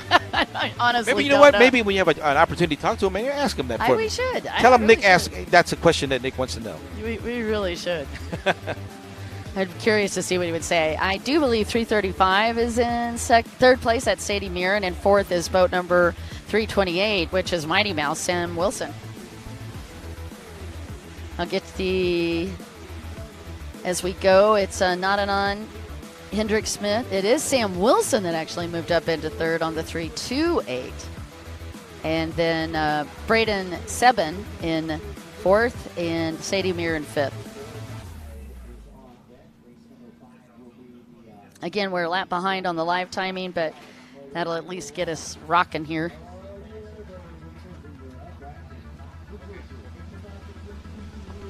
All right, right now I have the official position that they just told me about. 666 in the lead. Yep. Of course, that belongs to Natanan, right? Yep. And then number 41, you mentioned that earlier, Hendrick Smith. And 335 in third, right? Sadie Mir. And then we have 328 in fourth. So it was Sadie Mir. I called it right originally. Yes, you and then live timing, I messed myself up again. That means your eyes are still good. Sam Wilson is in fourth. And 730, Braden Sebin is in fifth overall.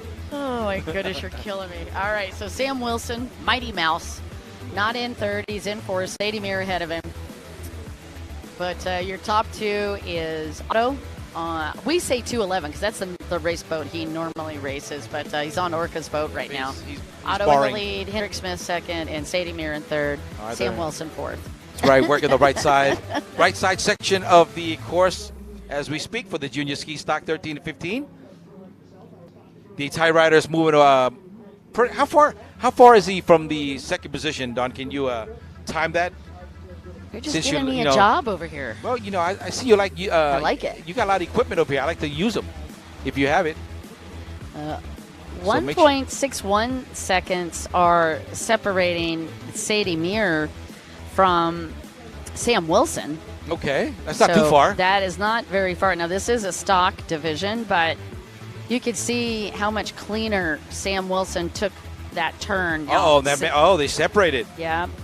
So Sam Wilson's going to go to the inside. I think that's a very good call for Sam to see if he can put a little pressure on Sadie Mir. Well, let's see if he comes out here, if that's going to work for him. Yeah, she went a little bit wide on that one. on that would be turn 3 on the outside. As she hits the front stretch, you can see pretty close. that It's going to be pretty close. Sam Wilson definitely closed the gap on her. Now he's setting this up for. Oh, that's and that's all it took. That's all it took. She lost. Sam Wilson just moved into third.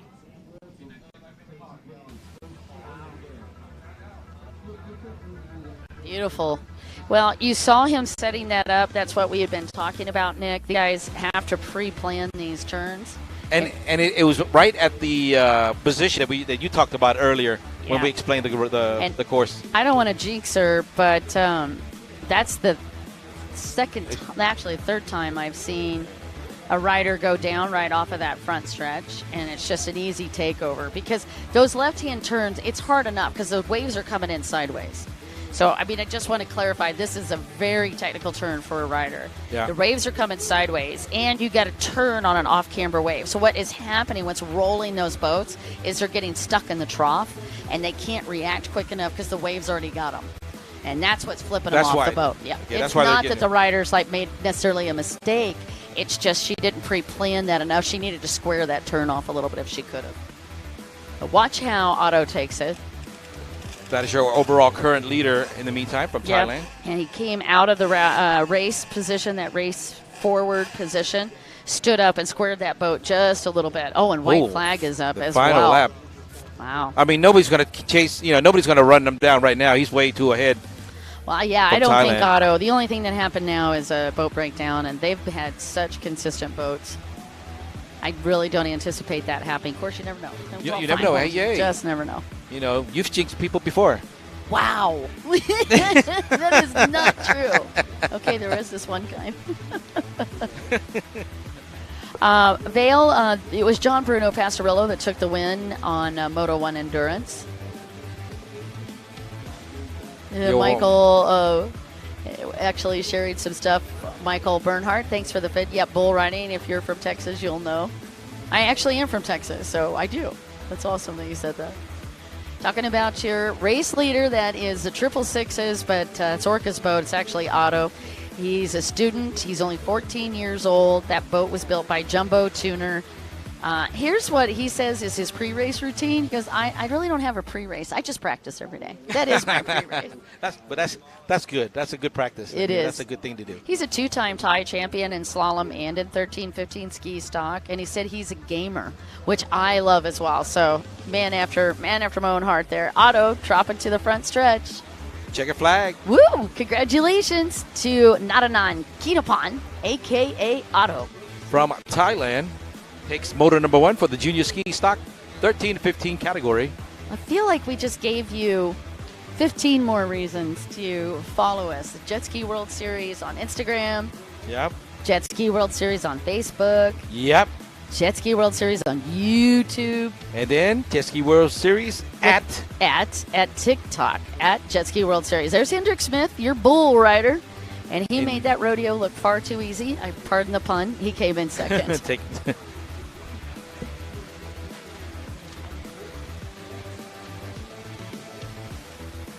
Up next, folks, is the Pro-Am Runabout stock category for motor number 1.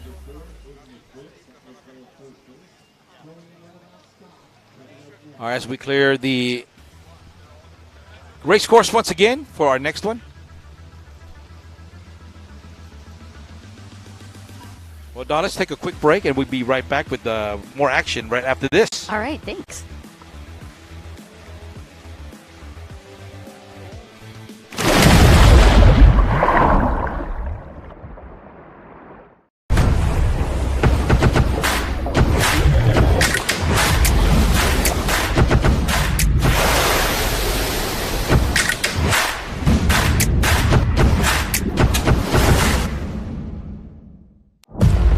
WGP1 WaterJet World Series Season 2023 is coming. Round 1, May at Mekalinki, Poland. Round 2, July at Vichy, France. Round 3, October at Lake Havasu City, USA. And final round, December at Pattaya City, Thailand. Supported by Sports Authority of Thailand, National Sports Development Fund, Amazing Thailand,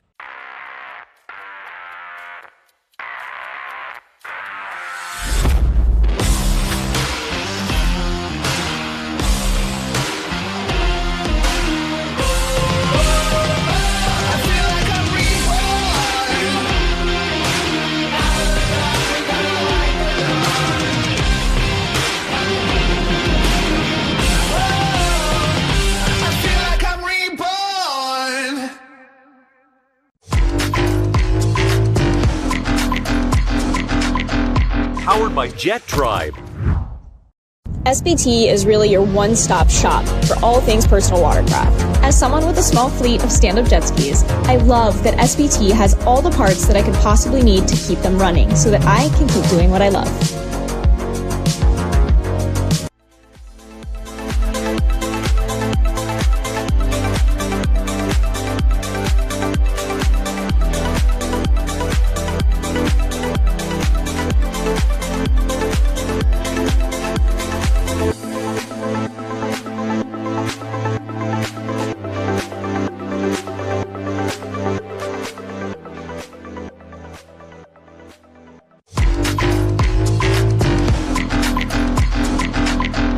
Powered by Jet Tribe.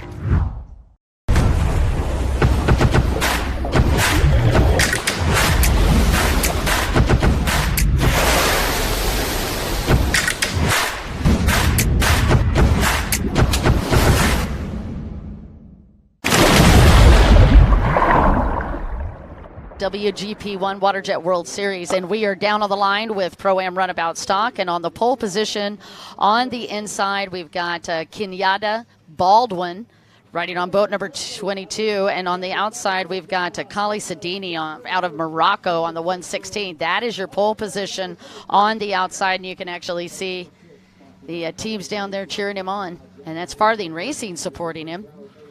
And we do have a write-in on this one. That is the 777s of Juan Lascano on this lineup.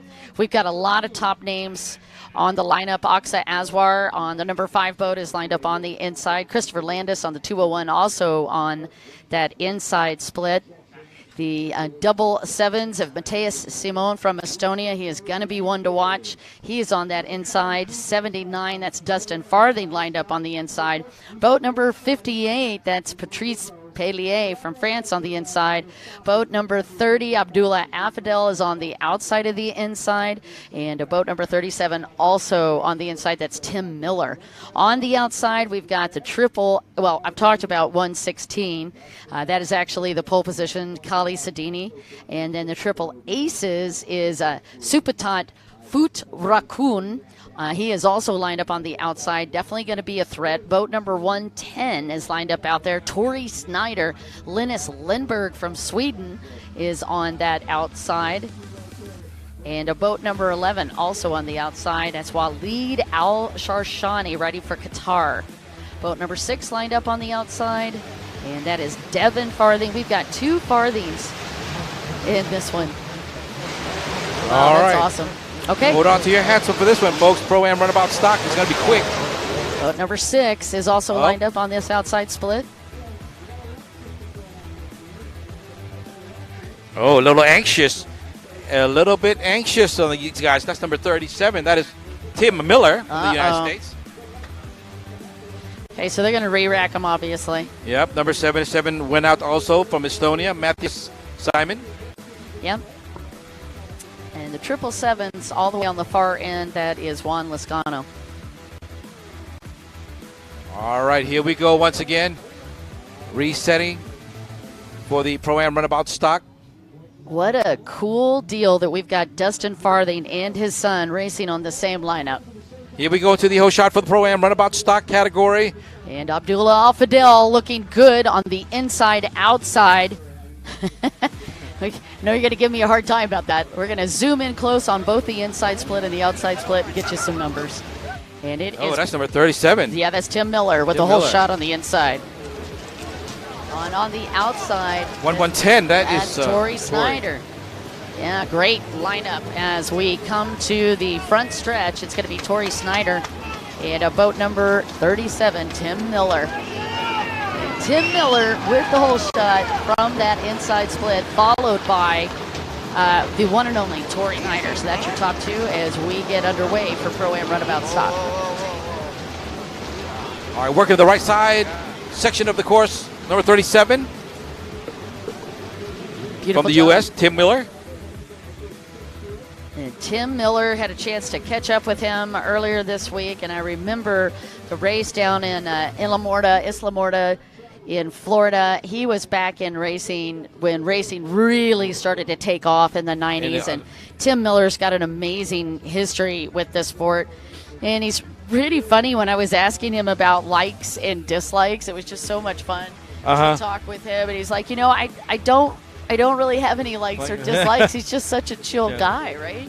Is he one of those? Is he one of those OG riders, right? Yeah, he's the OG for sure. He's 49 years old, born and raised, still lives in Waco, Texas.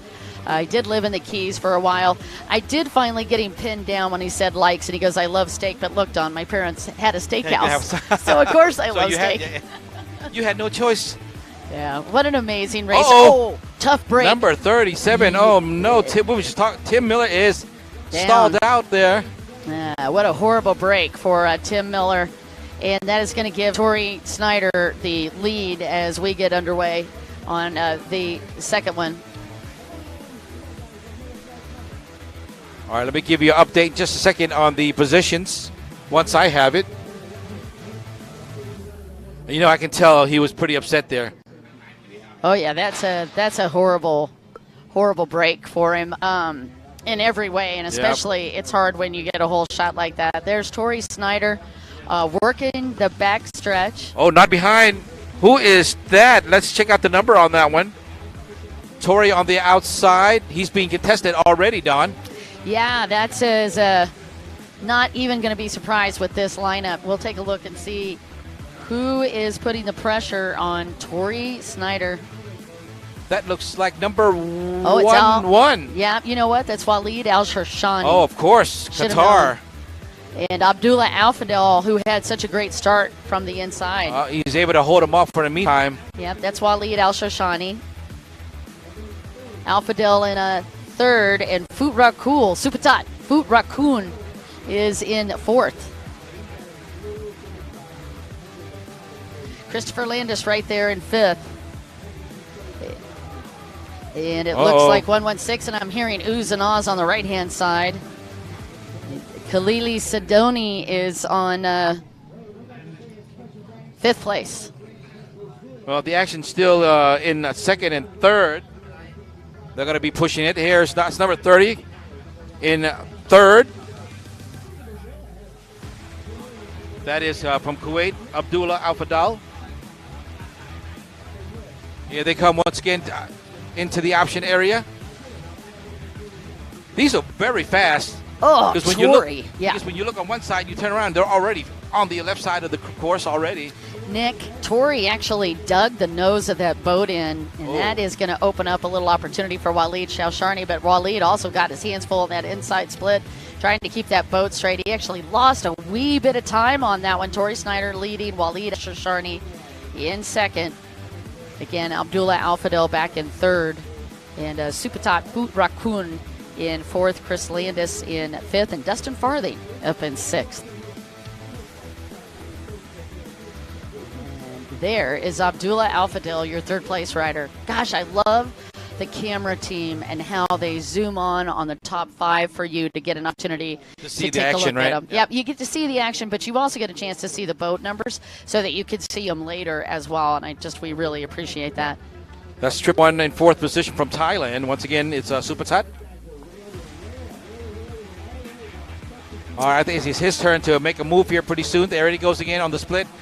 Is that number 11? Just made a move again. Yeah. It's Waleed on the inside line once again, Don. Well, Waleed Al-Sharshani is an incredible racer. He rides for Rip Speed Performance, Speed Marine, F45 as well. He's just a solid rider from Qatar. In fact, Qatar has an amazing race team. It's a smaller race team, but man, they are mighty in resources and definitely mighty as far as building great boats. And I mean resources from mechanics. They have some bar none great mechanics working on these boats. Well, you know what?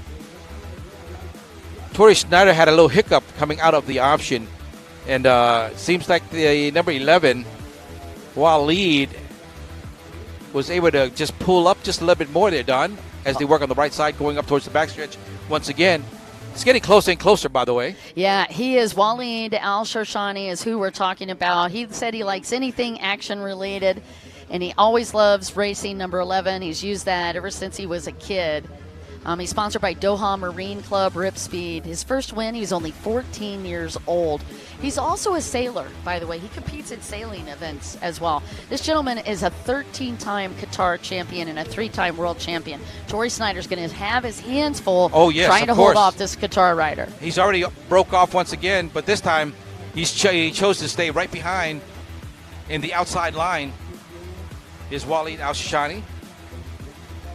Yep, Snyder built engine. Judge Motorsports, Tim's Judge, has been working with Tori Snyder all through the last couple of seasons. And, of course, his dad, Troy Snyder, has helped him quite a bit. But Tori Snyder's riding style is uniquely his. Now, you see Waleed. This is another example of a rider that rides incredibly loose up on the upper body. And look how relaxed he is and how focused he is. Now, it's an interesting energy, right, when you watch him? Yep. And then when we get a chance to take a look at Tori, much more intense. He's got sort of a combination between him and Troy. Troy was a very physical rider. His dad, very physical rider in a good way. But Tori sort of has a hybrid. So there's moments on the course where he gets really intense, but then you'll see him relax as well. Well, as you can see here right now, I think Waleed has changed strategy just a little bit here. But as we get to the option, he's splitting out on the inside. Tori will work on the outside option. Now, neither one of these riders can afford any mishaps. 2.54 is all that separates Tori Snyder from Waleed Al-Shashani as they come into the split section. And Waleed already made a minor mistake on turn 2. Nice turn on 3. And as he comes to the front stretch. Still not enough. Still not enough for that one. Waleed still trailing second. Yep. I mean, Tori, he cannot make a mistake whatsoever here because he's right there. He's not that far off behind him. Yeah, so he was just in the 2s. He's now at a 3 flat, so he just lost a tiny amount of time. I would attribute that to that minor miscalculation in turn 2 on the buoys on the inside split. Waleed Al-Shashani, again, you're watching stock. So when we talk about stock, you'll notice we really focus in on these minor mistakes because they translate immediately. Well, right now the action is between 1 and 2 as they head into the backstretch, going into the option once again. Let's see if Waleed will break off. Waleed actually came in so much faster on that backstretch. Oh, yes, I did. I mean, maybe that's why he knows. Just like that, huh? Yeah, I was going to show you the time. 1:78. Oh, this is going to be good here. It is going to be good. And lap traffic as well. He's going to have lap traffic on the outside. That's Tori that went to the outside. Waleed does not have any lap traffic. Here we go. Good. There was, again, a minor miscalculation. Look, Don. Look at this, Don. Very close. Oh, so much closer. Ooh, it was so much closer. All right, again, they set these turns up, and they set the passes up laps in advance. So I think what we're watching here is Waleed Al-Shashani is trying to set Tori up. Exactly, and right now, that's where the main action is between those two, 1 and 2. He's moving up really, really close right now is Waleed from Qatar. Yeah, and a great feedback from Janusz.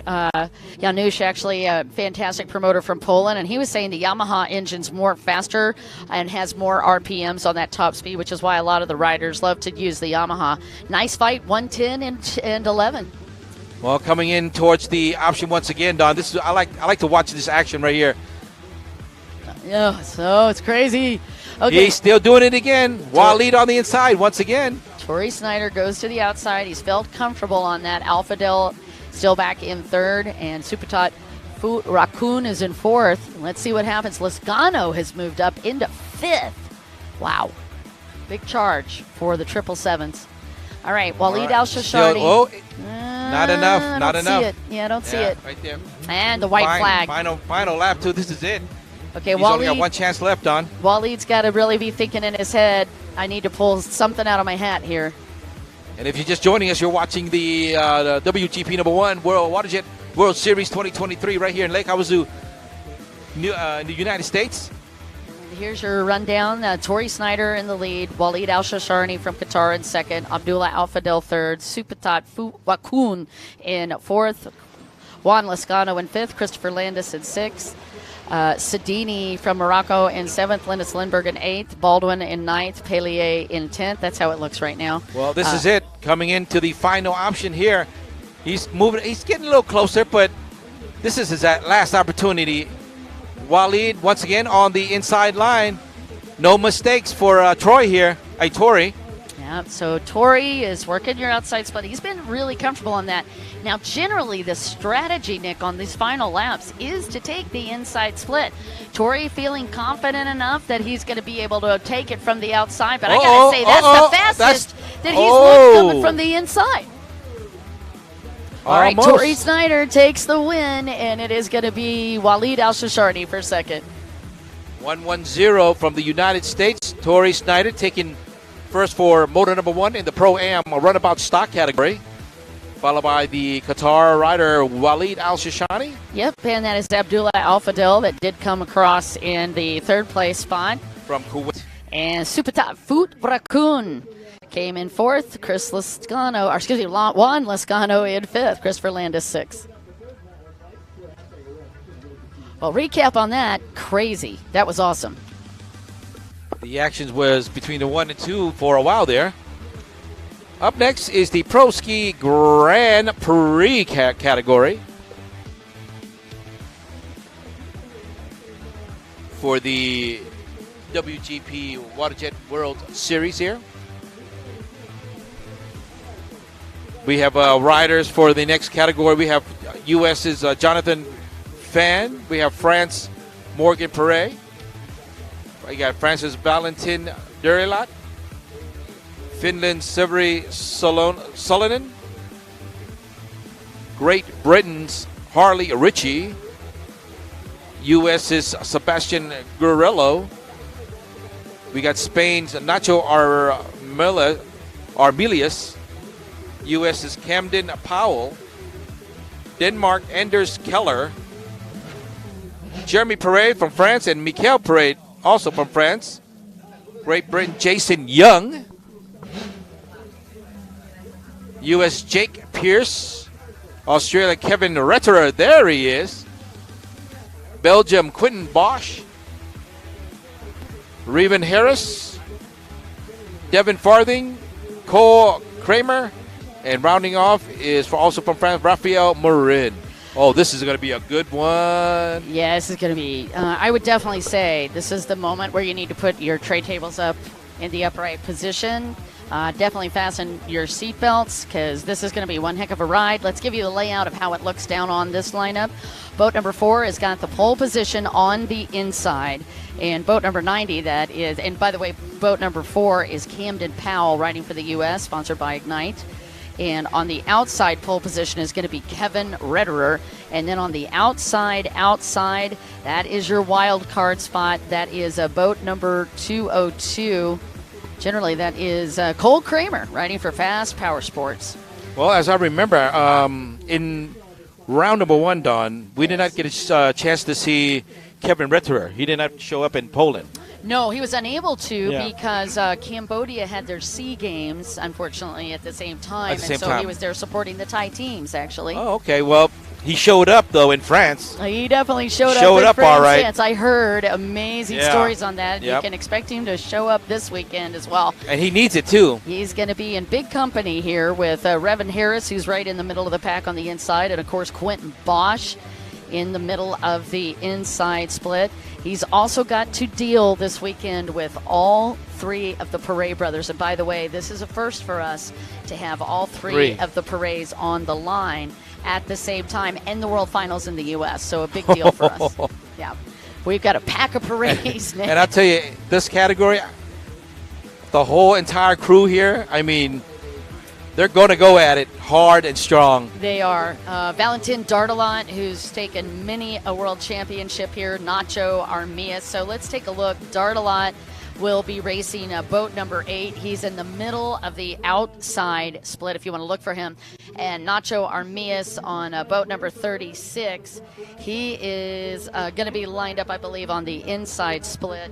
And Nacho Armillas had a big announcement this month. He's actually riding for Commander. He jumped off of the Pro Watercraft boat and jumped on a Commander. Oh, so that's a new machine for him, and he's pretty excited. Well, let's see if it's going to work out for him, right? Yeah. I mean, look, these guys are so talented. I mean, the lineup right here, I mean, Don, it's like 98% of these guys riding right now, you're going to see over in Pattaya City. Oh, man, that's going to be nuts. And actually, Devin Farthing lined up on the outside, inside, the thing you kept making jokes of yesterday. The inside, outside. So See, that also, now you're confusing yourself. No, I'm still the same. I've always been confused, so that never changes. So this is what you got to look at. Rafael Moran is lined up right next to Kevin Redder on that outside. Rafael, of course, was your point series leader in 2022 coming into this round. Whoever is right next door to Kevin, it's going to have a hard time. Just anywhere near Kevin, you're going to have a hard time. If you're just in the race with Kevin or Quentin or Rafael. Yeah, but at least just stay on the other side of the gate. And, of course, the live stream lit up, and I'm sure the stands lit up as well. Georgi Kasha was talking about nice pass on that other race. Niels shouting out for QB1. Sean Cresswell, great battles. Brian Finlinson, Cam, Ignite Racing Fuel, let's go. And Ashley Sparkman, let's go 44. That's for Rafael Moran. And then, of course, man, all the parades. Go parades. You don't even have to say which one. Just hey, go parades. Go. Morgan and Michael and Jeremy all on the line. Well, if you're just joining us for the World's WaterJet World Series, you're just in time to witness the Pro Ski Grand Prix. The top of the world is right here, converged in this one same single area in Lake Havasu, Arizona.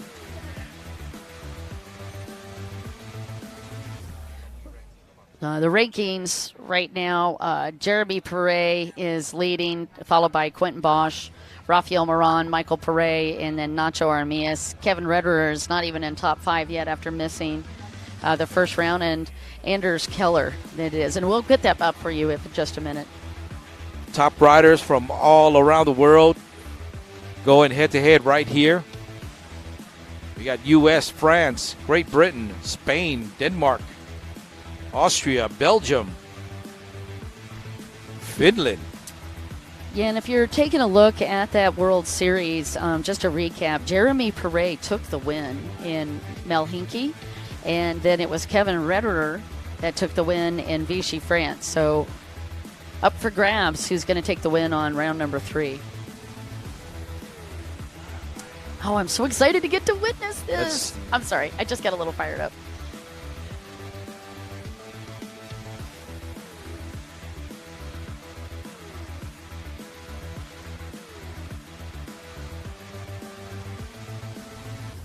All right, we're going to keep the live feed here for this one, Pro Ski Grand Prix. We don't want to miss any minute of it. Yay! Well, right now, everybody's just getting into the staging, and it, as you can imagine, is a massive lineup. We already kind of ran through all of that for you, but I think it is notable that we've got, again, all 3 of the parades on here. Jake Pierce from the U.S. is definitely going to be a force, and Brevin Harris has looked good all week. Cole Kramer's another dark horse in this one. Jonathan Fan. So it's going to be a massive, massive amount of talent. All right, but I just got the word here. We're going to take a quick break while we're waiting for the riders to get ready. We'll be right back for the start of the Pro Ski Grand Prix right after this.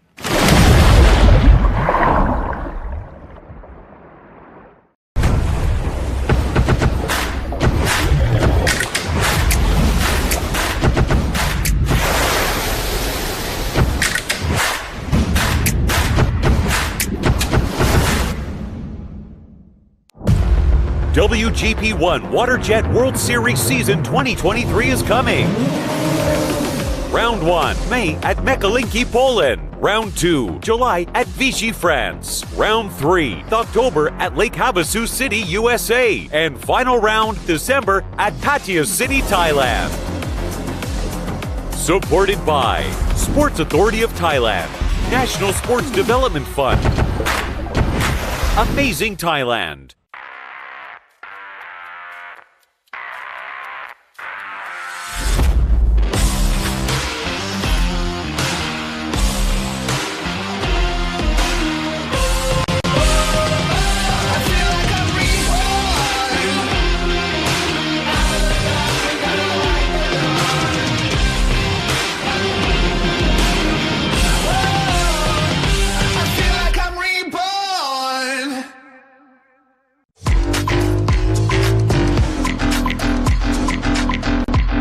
by Jet Tribe. SBT is really your one-stop shop for all things personal watercraft. As someone with a small fleet of stand-up jet skis, I love that SBT has all the parts that I could possibly need to keep them running so that I can keep doing what I love.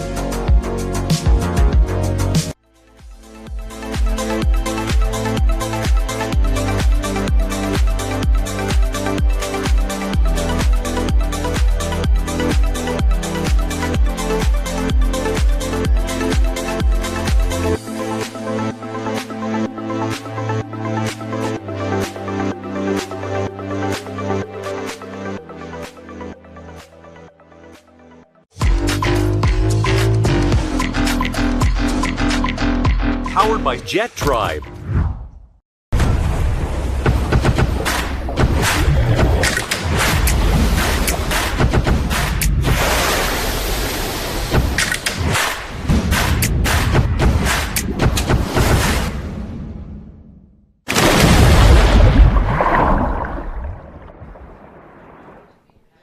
All right, we are back live right here at Lake Havasu in Arizona for the WGP #1 WaterJet World Series round number 3. And look at all those people, Dawn. Wow, it is jammed down here on the lineup, but you can imagine why. We got 22 riders down here for Pro Ski Grand Prix, and I've had a couple of questions out there.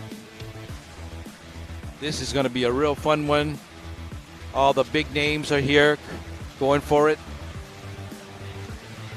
I mean, if you are any familiarized with the sport of jet ski, these guys are the top of the world in what they do. Yeah, and Rudy's asking what type of boat Kevin is on. I actually know the Flamingo team has been working on that boat, and they have modified upper and lower deck on that. But Rudy, I'll get an answer for you a little bit later on which one of those it is. And a lot on the live stream, as we've had quite a few people jump on to watch this. Tony Tabor, I see what you're saying. I hear you, sir. Brian Finlinson watching. Robert Dixon here. Estelle Perret, go, go, go. Estelle, it's so sad that you weren't able to join us on the line this time. Sophie Miller asking about Harley Ritchie. And I do not see Harley. Yes, I do see Harley Ritchie, actually, on this lineup. Yay! So, Sophie, he is on the lineup.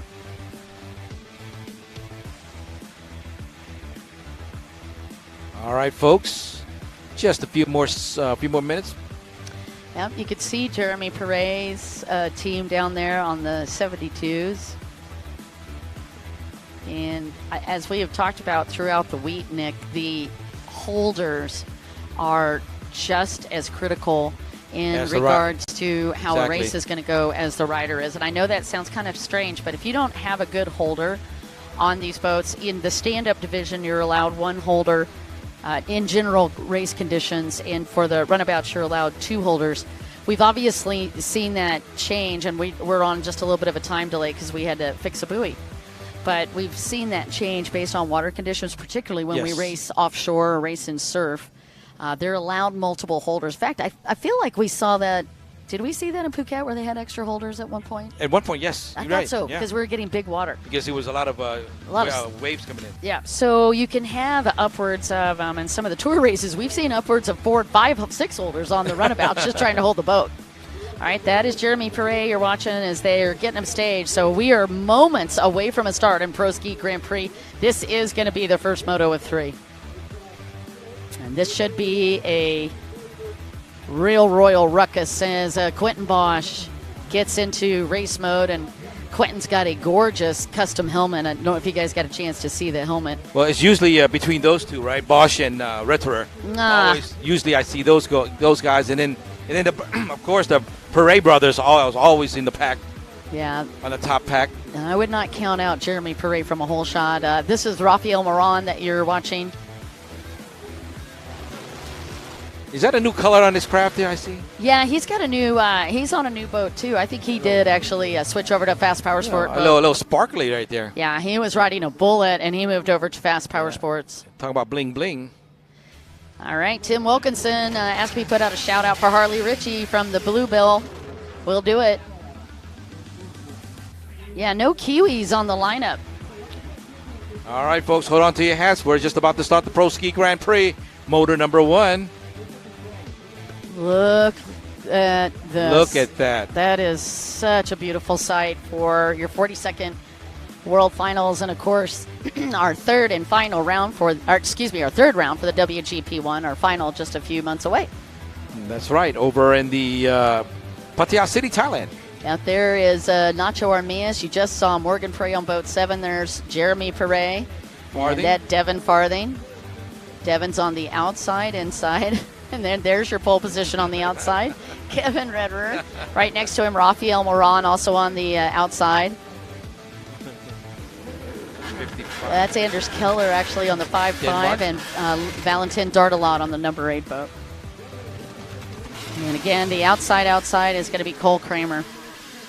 It sounds like they're starting to fire these boats up. Everybody want to take a close look. Look at that.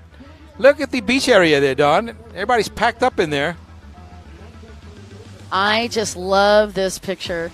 And there is Michael Perret riding for Fast Power Sports. And he's actually aboard the number 50 boat, which you normally see Dustin Matsuris ride. Dustin is not going to be in this class this year.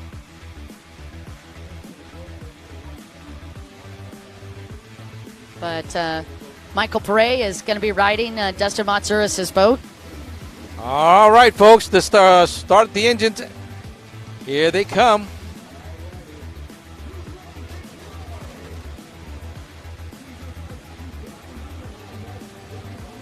And they're off into the hole shot for the Pro Ski Grand Prix, Moto number 1. And official start. yeah, boat number 4, not a great start for Camden Powell. Just a little bit behind the bubble on that one. And to give him a little bit of a tough break. Let's see if he can catch up. We're going to do a zoom in on that inside split. That's number 4. It is number 4. He did get out of all that mix. All right, good job for Camden Powell. And what is our number here? That is Anders Keller on the outside. So Camden Powell is going to meet up with Anders Keller. I spoke too soon. He had a little sleepy start, but he turned that into a conversion immediately. All right, we got a flag too. Here we go. All right, Camden Powell with the whole shot. Anders Keller in second. Holy buckets, a beautiful job for Camden Powell. His dad, a big racer on the tour for years and years in the U.S., and it's great to see that carried on. Oh, the Perrets are on the top 5. Yeah, 72 up in the top 5. That's Jeremy Perret. Look at all that. Again, we are off on our first of the start, and we'll get you even more riders as we come through. But all right, I'm working on the backstretch already. That is your leader, number 4, Camden Powell, heading in towards the option. Oh, actions in 2 and 3 here. Who is in third, Don? Who's in third? I was looking at Anders Keller in second, but I believe that's Nacho Armias. If I were a guessing woman, I would say that was Nacho. Well, maybe you might have guessed right because he's already on the inside line split already. Okay, so your top 2 again, it is Camden Powell followed by boat number 55, Anders Keller, and just taking a look at that's Cole Kramer. Again, coming through, Camden Powell. Still holding first. Here it is, right there. And that is Quentin Bosch. Quentin Bosch Quentin just pulled up at number 98. Quentin is putting the pressure. I think that's Powell. Kramer in 4th. Again, your top 4 is number Camden 98. Powell, followed by Anders Keller, Quentin Bosch, and just taking a look. And that is Cole Kramer on the 202. Kevin Redder is back in 5th. And it is Harley Ritchie in 6th, John Fan in 7, Valentin Dardelot in 8, Morgan Perret in 9th, Revan Harris in 10th, Jake Pierce in 11th. And Armias way back in the pack, 14th. Jeremy Perret a little bit back as well, and Morgan back. All right, I have the updated official as of right now. The position, Don, number 4 is in the lead, right? We saw that, not a problem. Number 55 in second from Denmark, Anders Keller, and number 98 He is in third. That is Quentin, right? Quentin Bosch. And 202 is in fourth. Cole Kramer. And in fifth is 72. That is Durlot. Parade. I'm sorry, Parade. And guess who's in sixth, Don? Kevin Number Ritter. 90. Yep. Again, Paray had moved up from fairly far in the pack, did not get a good start at all. It is Camden Powell from that inside, and Jeremy was lined up on the inside. Camden Powell just shut the door on him. So Camden Powell, then the double nickel of Anders Keller and Quentin Bosch, Cole Kramer. And there is the lock jump. And let's put more difficult. Number 15, Don. That is that's a tough Great one. Britain's Harley Ritchie. Harley was in the top 10, but he is having to get taken back to the... And that is Jeremy Paray that you're looking at in the camera. Well, that's going to cost Ritchie a lot of time there. Got it. Jeremy Paray up in fifth. And there's Kevin Redder behind him on the boat. You know what? You do not want Kevin behind you, really. I'll tell you that right now. I had a chance to catch up with Kevin earlier this week talking about the point situation because he's really out of it right now. He's in sixth place. Getting an opportunity to even get to the podium would be an amazing accomplishment for him. But his comment was on, I have no pressure this year. My whole purpose, I knew I wasn't going to make that first race, which was going to put me out of the overalls more than likely. And he said, so I just want to be out here riding for fun and enjoying myself this weekend. And as you can see, he's got that loose, relaxed stance. And already the pressure on Anders Keller has increased tenfold. That is Quentin Bosch, who has moved into second past Anders Keller. Did it right out of that split section. Just like that. And it looks like Cole Kramer putting pressure on Anders Keller as well. And Anders taking the far left side of that log jump, trying to get in the first section of it. And he's putting pressure on Cole Kramer because he actually popped the log for a little strategy happening out on the water. Well, working on the right side once again of the Pro Ski Grand Prix category. We do have some lead changes, but slightly. Number 98, right? Don moved up to second. Yep. Camden Powell leading. Bosch, right? Camden Powell leading and Quentin Bosch second. Okay. 55, still in third, Anders Keller. Yes, sir. Anders Keller.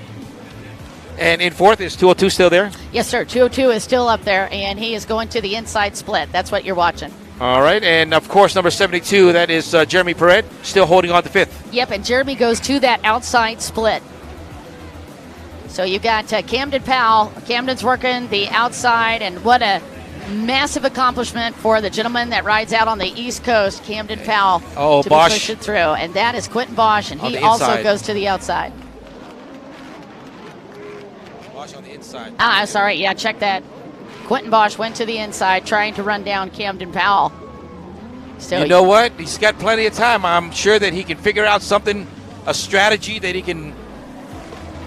And you can hear the screams on the log jump as these riders taking the log jump. And look at how easily Quentin Bosch pops over that. In fact, that's where he's gaining massive time on Camden Powell. Camden just a little bit more timid. Not timid, I don't think that's the right word, but he's cautious watching that log jump. The way Quentin went through the log jump, it's like it wasn't even there. Quentin is a master at it. Quentin, even between Quentin and Kevin Redder, Quentin, I would say, is slightly better at the log jumps. Kevin Redder, however, in my opinion, is generally pretty quick on those turns. And look at Quentin Bosch on the straightaway.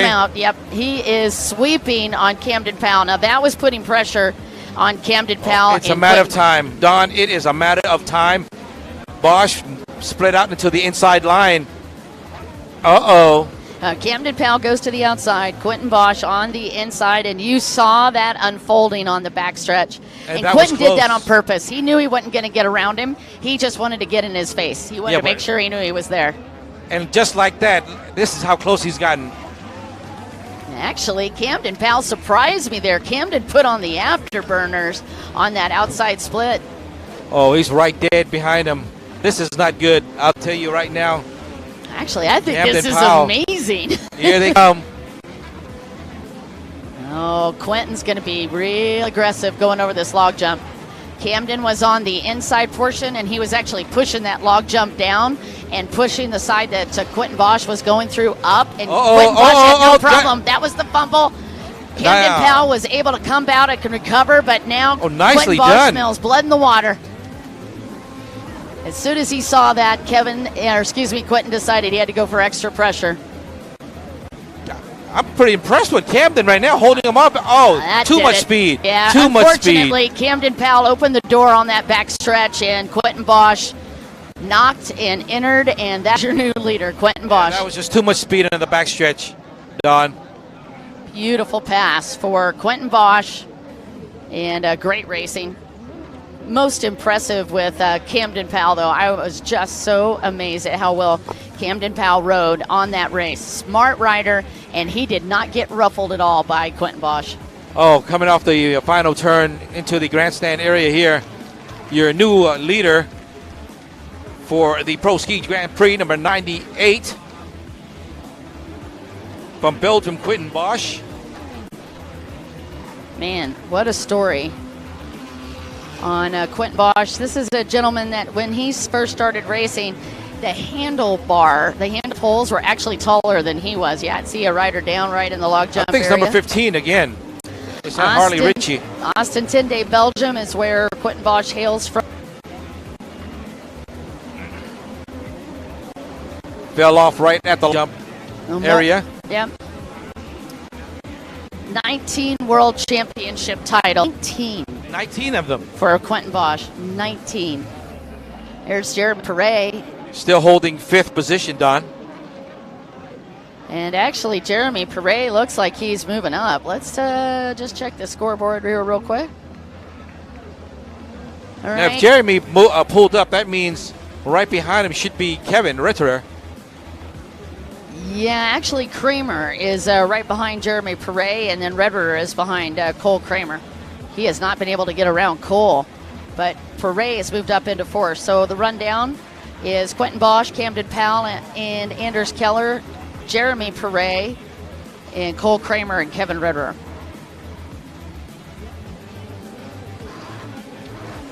All right, we'll just get a quick rundown. There is your number 72 once again. Francis Jeremy Perret. Yeah, again, just a recap on that one. Jeremy Perret is, as we said, moved up into 3rd. All right. Got around Anders Keller on that split section.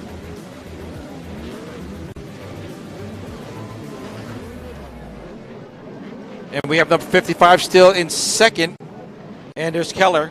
Yeah, so now we've got more pressure coming for Camden Powell, a young student.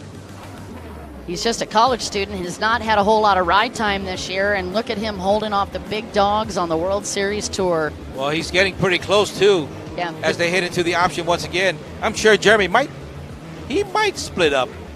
Oh, I would imagine. I don't know. Well, he didn't. He's slow and checking. He's checking. All right. Not yet. All right. He must know something we don't. Jeremy Perret, 15 world titles, 6 French championships, and a 2-time European championship. He's 35 years old, and he is a force to be reckoned with. So Anders Keller now in 2nd. And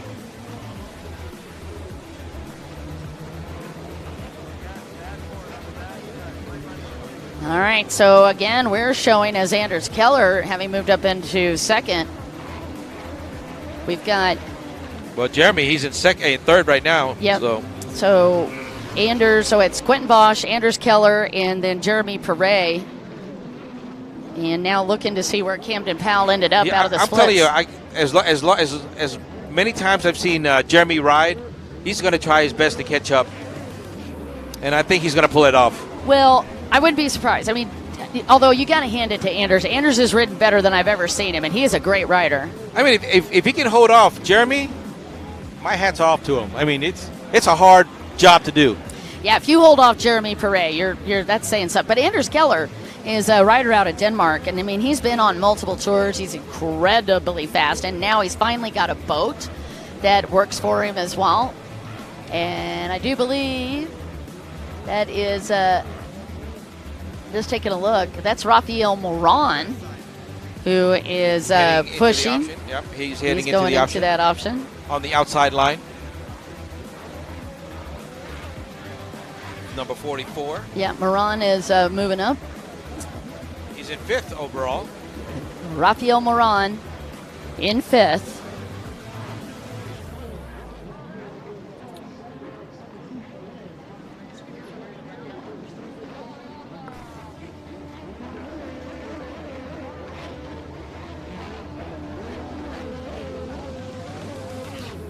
And that log jump has been quite the equalizer, and you can hear the shouts going for these guys. And there is Rafael Moran going over the log jump. All right, holding on to the top 5, number 44. Looks like Cole Kramer right behind him. And I think Kevin Redder might still be behind. I think Kevin is still behind Cole Kramer. We'll find out.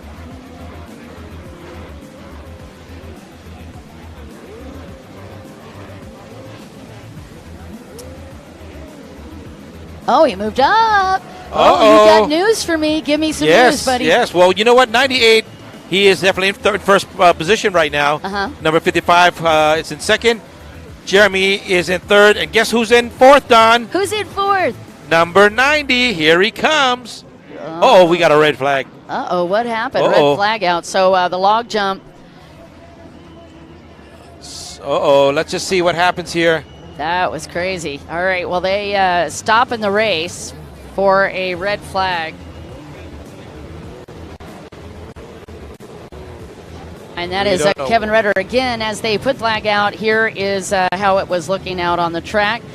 It was Quentin Bosch, followed by Andrew Keller, Jeremy Perret, and Kevin Redder. That was your top 4, and red flag is out, and they're actually bringing in boat number 15, and that's Harley Ritchie. So we're just going to get Ritchie checked out. But what's going on there was he was in the log jumps, and we couldn't get that clean enough to get to them, so they had to red flag the race. Just to assure everybody on the live stream, we're just going to get Harley Ritchie checked out. But they did not put him on the back stretcher, and so looks like he's going to be okay. But we'll get you the update. This is a very rare sight to see that, you know, in the middle of a race you get a red flag out there. Yeah, but we are halfway through that race, so they will probably call that first moto. Okay. All right, well, the excitement continues here at the World Finals.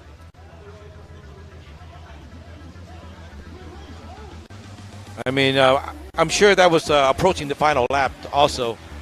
Yeah, I think it was.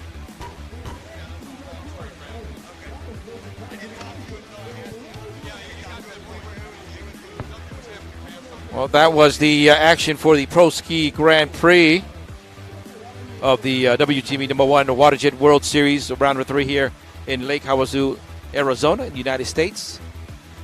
As everybody is very concerned about number 15, Don. Everybody is looking over Harley Ritchie. Hopefully he is okay. I mean, he was out there a while, Don. I mean, we noticed, he was laying out there. Yeah, so he went down on the log jumps. We're talking about Harley Ritchie, and I honestly, I think the reason that we had the red flag, we'll get the confirmation from the tower, but I suspect that the reason for the red flag was the way that he went down. He was on the inside portion of the log jump. So for the course marshals to get in there, they were trying to reroute the riders. The traffic, basically, but in reality, when you're on the inside of that log jump, the way they had that set up, there was just no clean way for those course marshals to get in. I think it was a very smart call. Get the red flag out there. We've already halfway through. Safety first, obviously. Let's get Ritchie in and get him checked out. He was favoring his shoulder, so my suspicion is he just maybe dislocated his shoulder, but obviously not medical staff. So we'll get you the official on that as soon as we have it. But the good news is he came in under his own power, was holding on to the boat. So that's a plus. That's absolutely a plus. We'll get you the updates as we get them. Right now, we're going to be staging for junior ski stock. This is going to be our first moto for the 10 to 12s. And for moto number 1. Yeah. Most of the riders here are from the United States, except one very famous one, yes. Sierra Chai. Nakara. There it is. His little name is Orca. Orca is on the line, and I tell you what, Orca drew the perfect number. He's on the pole position. Oh, got lucky on that one, huh? Inside, yeah, because the first one you get to draw you actually draw randomly, right? It's like ping pong balls in a bucket. Yep. That's what it looks like. There's literally a bunch of ping pong balls in a bucket. You run down to staging. Today might be his lucky day. Yep, and you pull basically the first people that get down there. They call you by name, and then you pull randomly. And then he got that inside pole position, so it's perfect. 595 is on the outside. That's Sebastian Wilcox. And he rides for No Limits Metalworks, Hot Slag, Commander Youth Racing, and Dad's Overtime. He's got the pole position on the outside. And Jet Wildeboer has got the outside, or as I like to call it, Cinderella spot. Okay. The outside is Cinderella. The outside is, I know, I sound like I'm ordering a burger from In-N-Out Burger, but Jet Wildeboer rides for the U.S. on the 212 boat. He's sponsored by Clipper 212, Chuck Speed Shop, Jet Trim, K-Cal, and Pro Watercraft.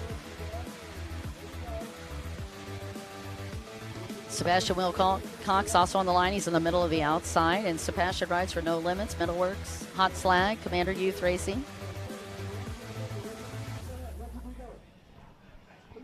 All right, as the young ones are just about ready for the Moto Junior Ski Stock 10-12, Moto number 1. We've got another boat getting towed in. Right now we're waiting to clear the course out there. Yeah, that's Severi Salonen that's getting a tow. And while we wait, let's take this opportunity on. If you're just joining us here on live feed, I'd like to welcome you to the WGP number 1 WaterJet World Series 2023 round number 3 right here in Lake Havasu, Arizona in the United States. And we are live, of course, on Facebook. Oh, you're telling YouTube. me we should be following at Jet Ski World Series for TikTok? That's right. And then, of course, don't forget the Instagram. The Insta? Yeah, Instagram, Jet Ski World Series. This is really tricky.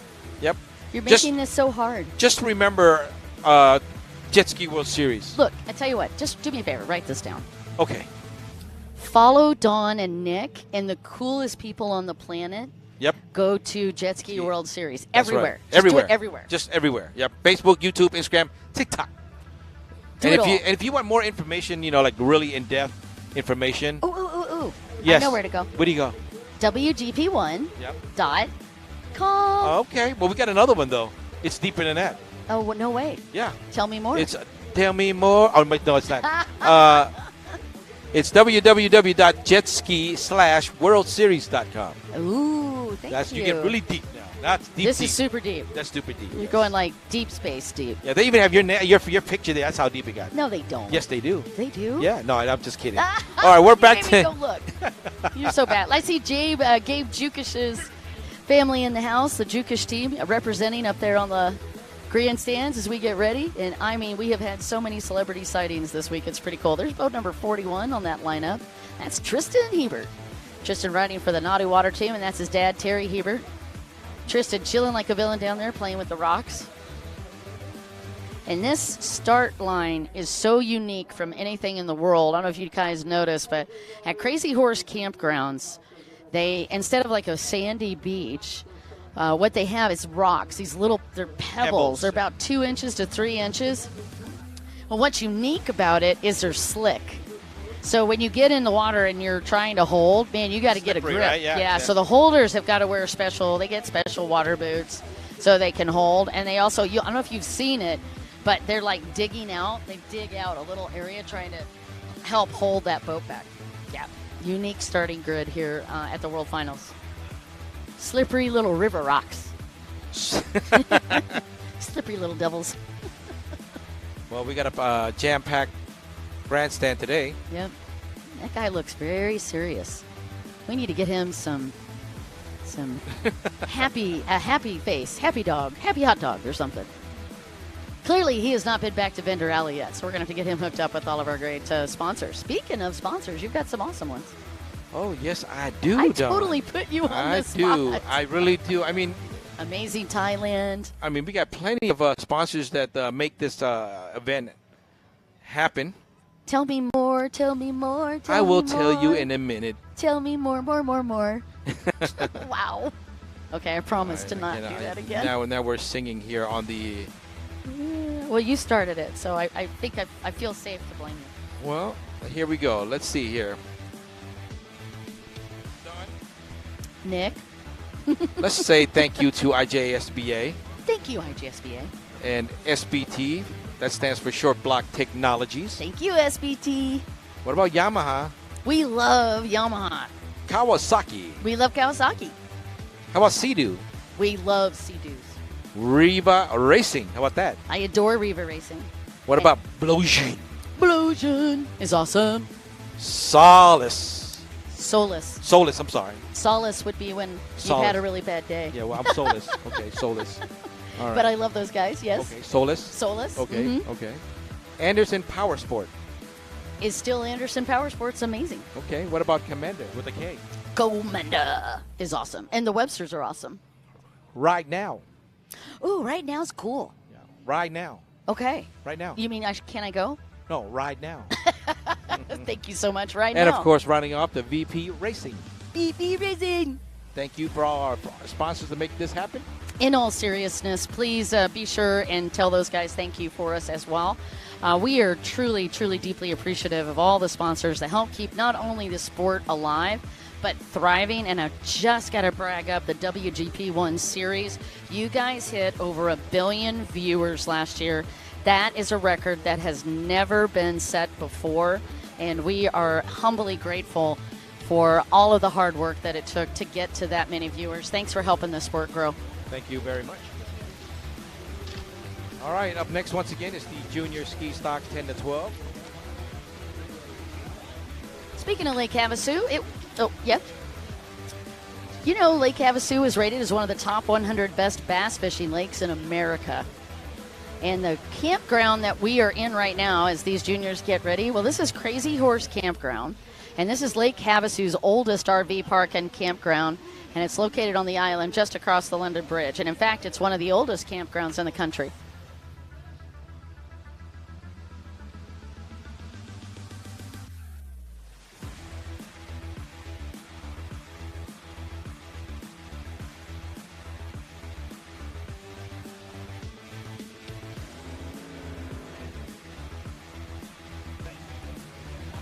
Just taking a look down on the lineup, you get a chance to see the junior ski stock 10 to 12.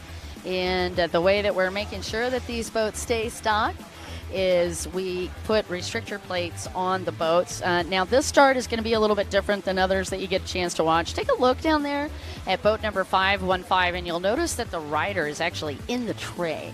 When you're in the 10 to 12 division, they allow the riders to actually start with the rider inside the tray, and we also have a change on the amount of holders. The holders are actually able to have 2 holders to help hold and stabilize that boat.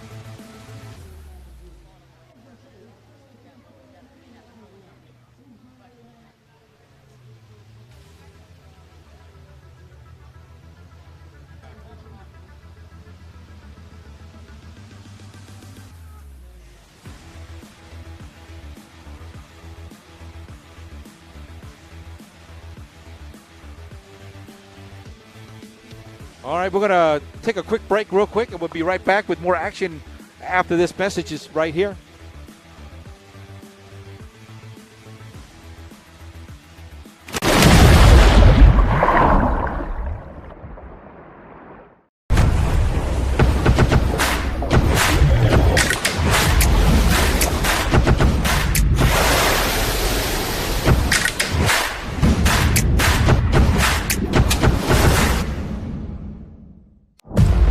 WGP1 WaterJet World Series Season 2023 is coming.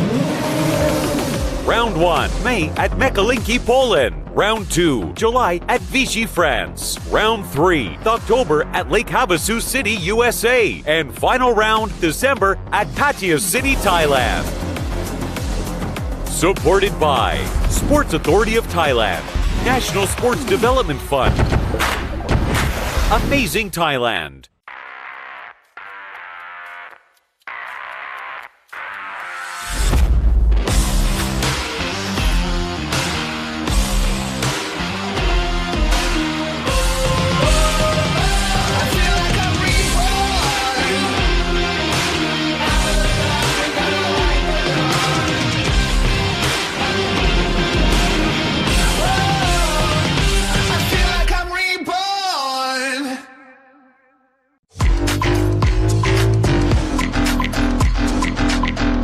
Powered by Jet Tribe.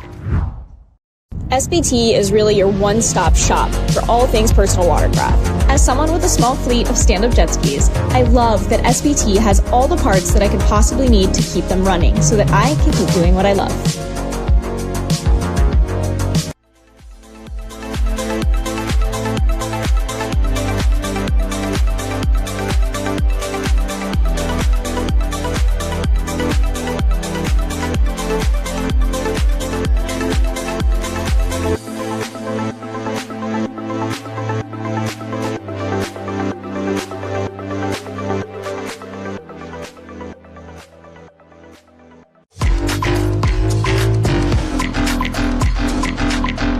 Powered by Jet Tribe.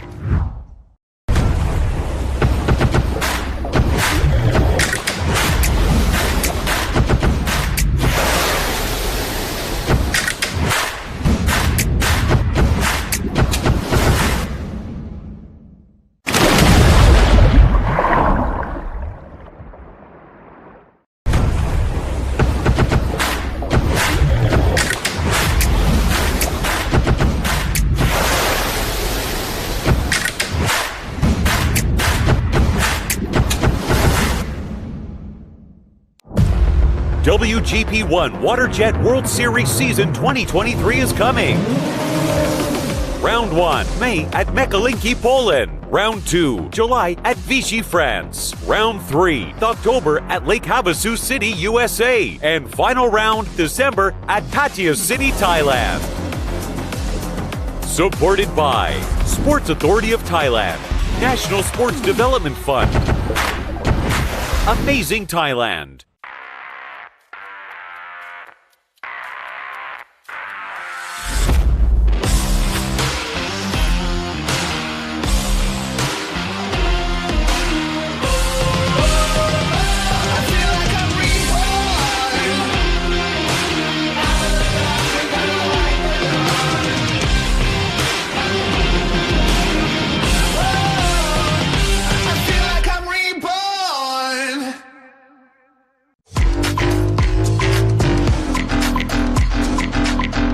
Powered by Jet Tribe. SBT is really your one-stop shop for all things personal watercraft. As someone with a small fleet of stand-up jet skis, I love that SBT has all the parts that I could possibly need to keep them running so that I can keep doing what I love.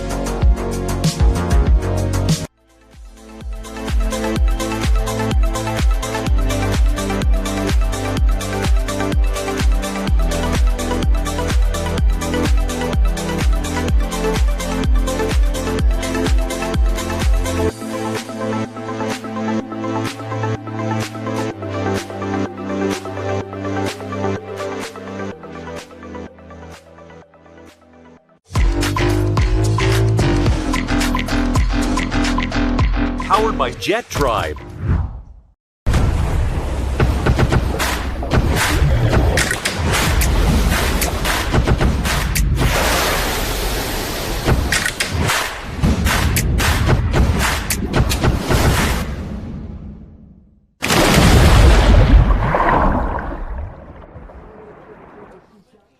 All right, we are back with the WGP #1 WaterJet World Series.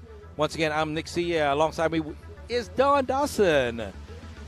Right here at the lakeside of Lake Havasu in the United States of America. There is ARCA number 666 for our next run. It'll be the junior ski stock 10 to 12. They're going to go at it for Moto #1. We're going to give you a rundown once again who is in this competition. All right, so once again on the junior ski stock, the pole position is going to be the 666 of Nakara Sidochai. The gentleman that is nicknamed Orca, and they are already out of the gates. He's on the pole position on that inside, and boat number 595 is on the pole position on the outside, Sebastian Wilcox, and they are about to meet up in a battle royale on the front stretch. Let's see who got that hole shot on the inside. It's going to be Orca on the inside split. And then the leader on the outside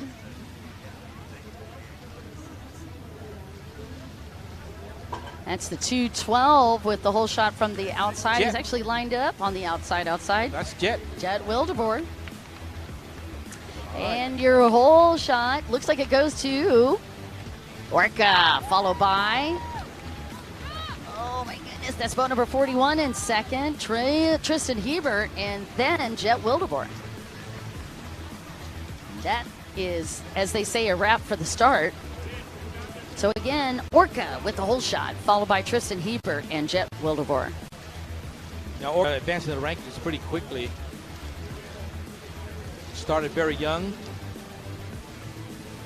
I think his dad, his dad made him ride the jet ski. I think 5 years old or something like that, 4 years old. Yeah, it was pretty impressive to watch this guy as he grew up.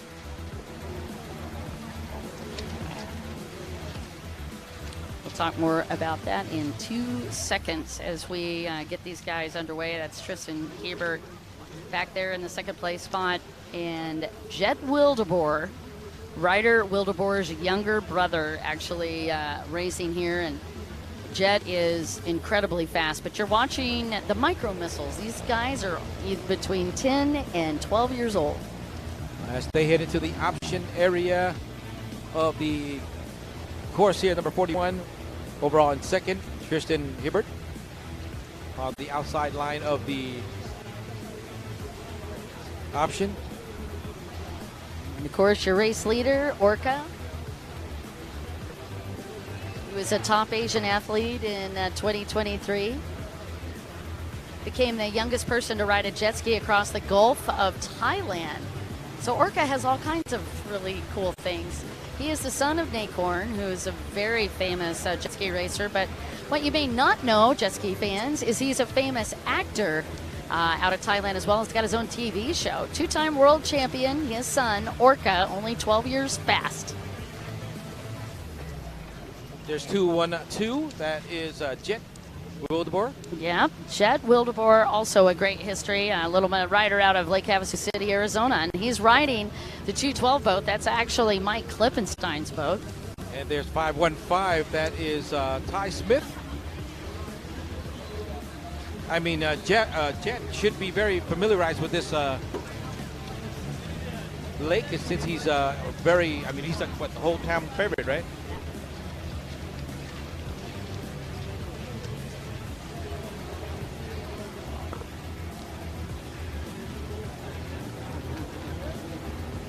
Again, watching the Ski Juniors 10 to 12.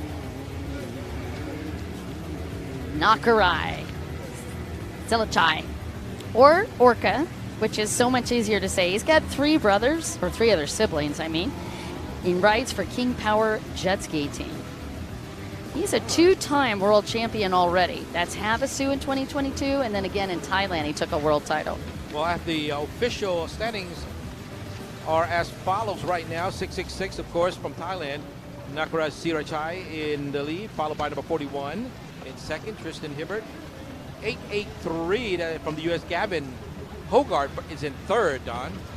212 is Jet in fourth, and 515 Ty Smith in fifth, and rounding off the top 6 is 595. That should be Sebastian Wilcox. Yep, and you're watching Jet Wildeboer on the camera right there, and it looks like he's got something in his pump or something's going on. He was actually doing some interesting pops there, trying to get that cleaned up, and look how clean that little guy rides. This is Jet Wildeboer riding for the U.S., sponsored by Barrel House. His biggest dream right now is to win a world championship, and that boat was built by Charles Anderson at Chuck's Speed Shop. He's only 12 years old, Jet Wildeboer. And it's interesting, he does have a superstition. Uh-oh. Jet Wildeboer says he has to have a lucky 3-legged pig attached to his boat. And it's a little stuffed pig that he has on the boat whenever he races. True story. Those are your leading riders there going into the option.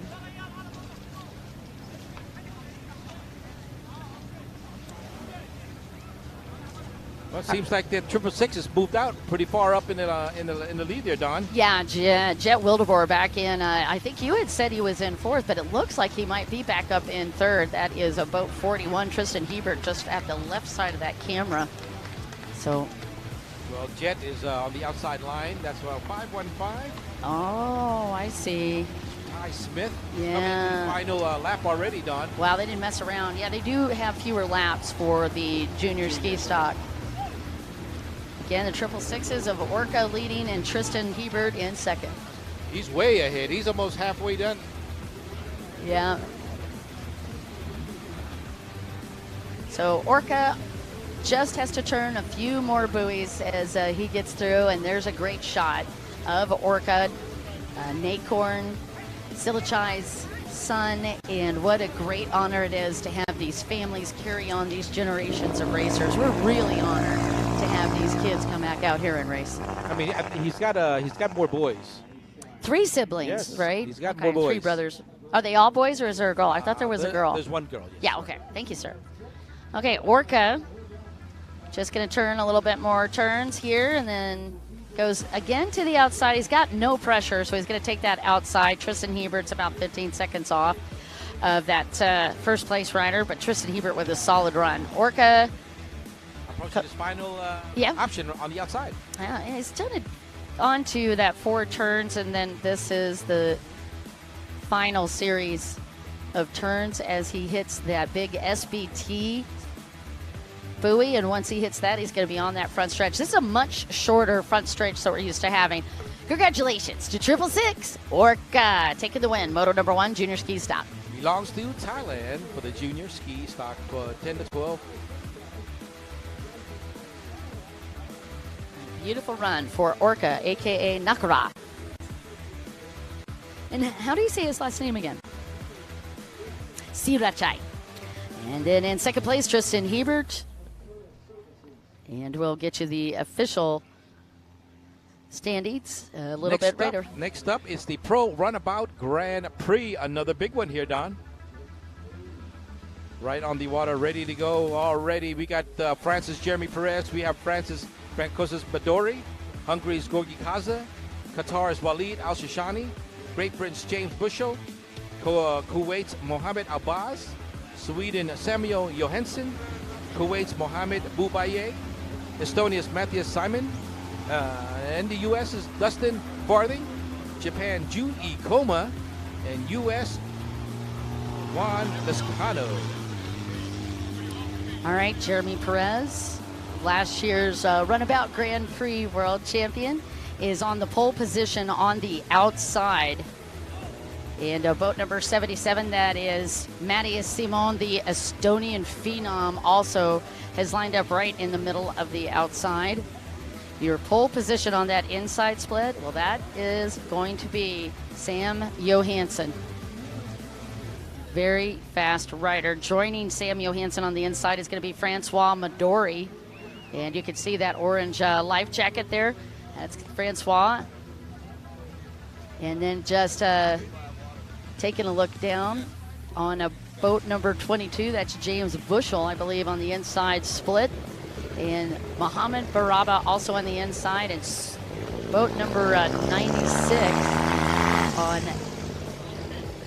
Skinny Mo is on the inside split. He's right there. He's about 3 in on the inside.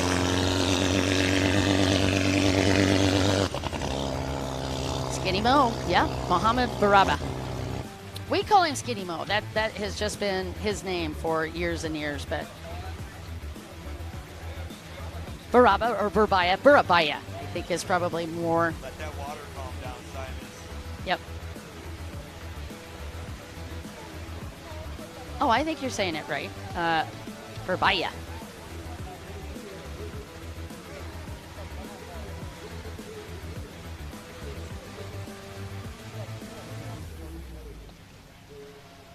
And we do have a boat number change. Walid Al-Shashani, instead of racing on that boat number 11, he's actually going to be on that 96 boat, and he's lined up on the inside. And we have a sleeper agent. Mohammed Albaz is on the outside of the inside. I would keep my eye on that gentleman. And you can see that 86 boat. Well, that is the key. Jeremy Perez.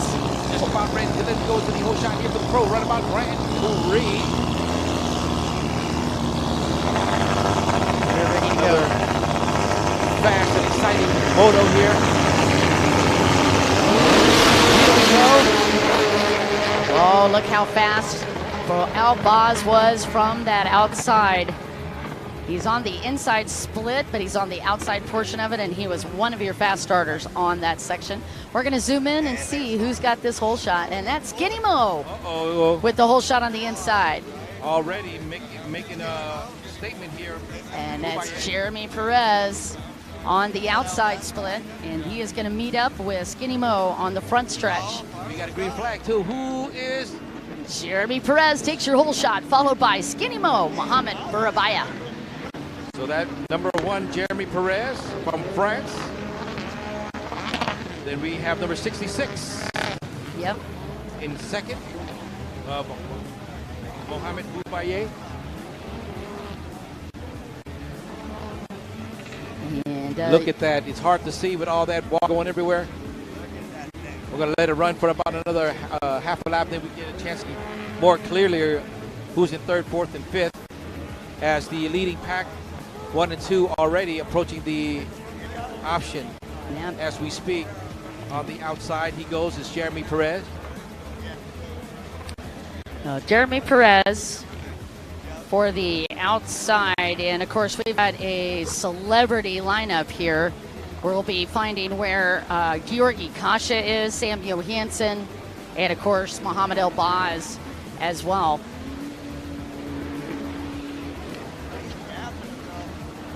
We do have an add-in. Dustin Farthing is in this one as well.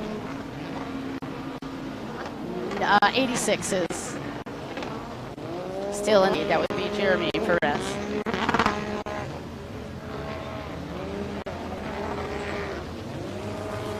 Oh, 79.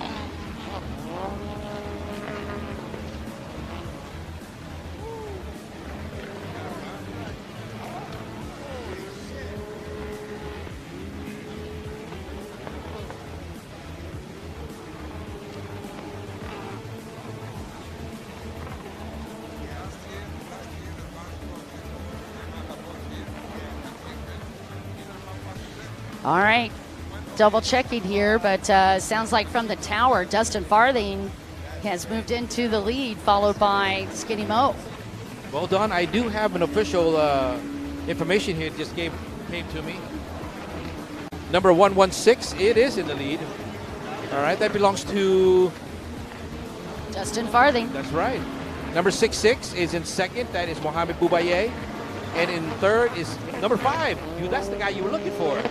Georgi Kasha. Yeah, Georgi Kasha, kind of expected him to. I think Jeremy Perez dropped back. Yep. Mohamed Elbaz has moved up into 4th, and Jeremy Perez in 5th, and Francois Midori in 6th. June Nakoma in 7th. All of that unofficial.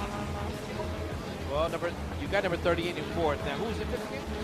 Elbaz in 4th, and Jeremy Perez has dropped back to 5th.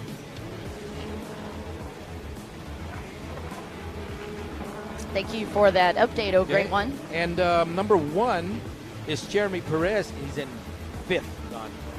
Wow.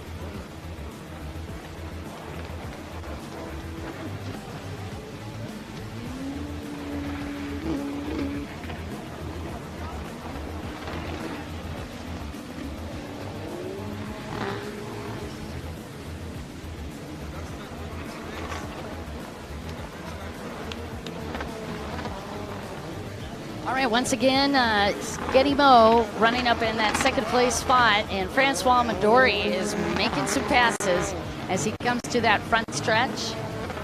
And taking a look, I'm thinking of gotten around Kasha. Well, I think he did when he already passed number 1. I think that's Francois Midori. Don moved up into 5th.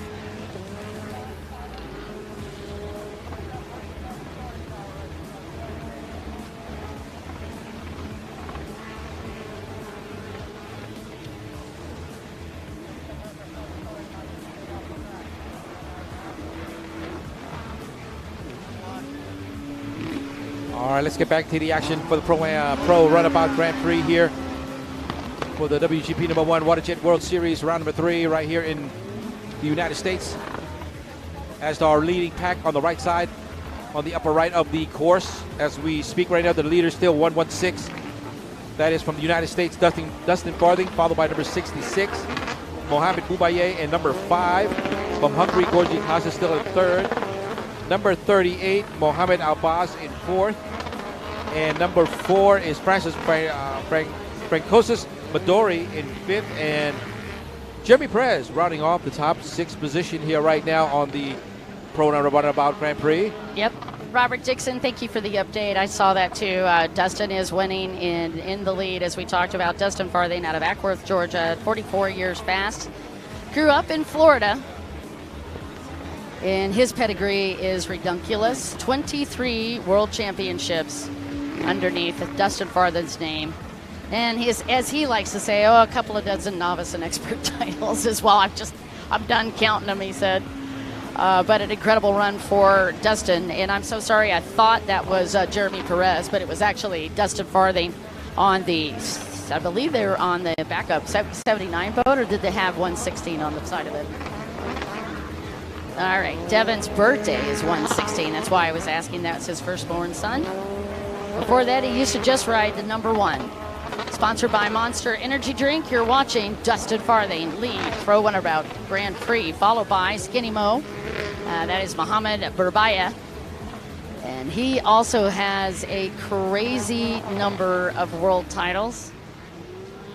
He's also a 3-time Guinness World Record holder. We're talking about Skinny Mo, 28 titles, 25 of them world championships, 12 consecutive wins. That's your second place, Skinny Mo. There it is, 116, that's your current leader. Right, so it was Dustin Farthing, and we had a missed call on that. He was the whole shot and your leader for this first Moto and Pro Runabout Grand Prix, followed by Skinny Mo. Already taking over the lap graph right in front. Yep. Moving towards the right into the backstretch once again. Oh, moving pretty quick, too. I mean, he is fast. He is very fast. The gentleman that took the win last year in World Finals was Albaz, and Albaz is moving up. He is in 3rd, and Francois Midori in 4th. And Skinny Mo is starting to inch back. Gone to 5th place, and Jeremy Perez in 6th place. And guess who is jumping into the lead? It's June Ikoma in 2nd.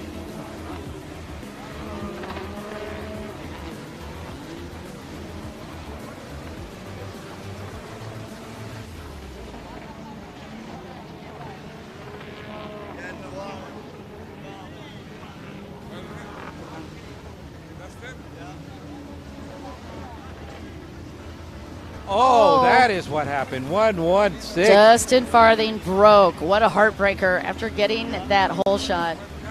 And that would explain why we've got some shifts happening. Yeah, he's going to go back out to try to get points. Oh, that's not good.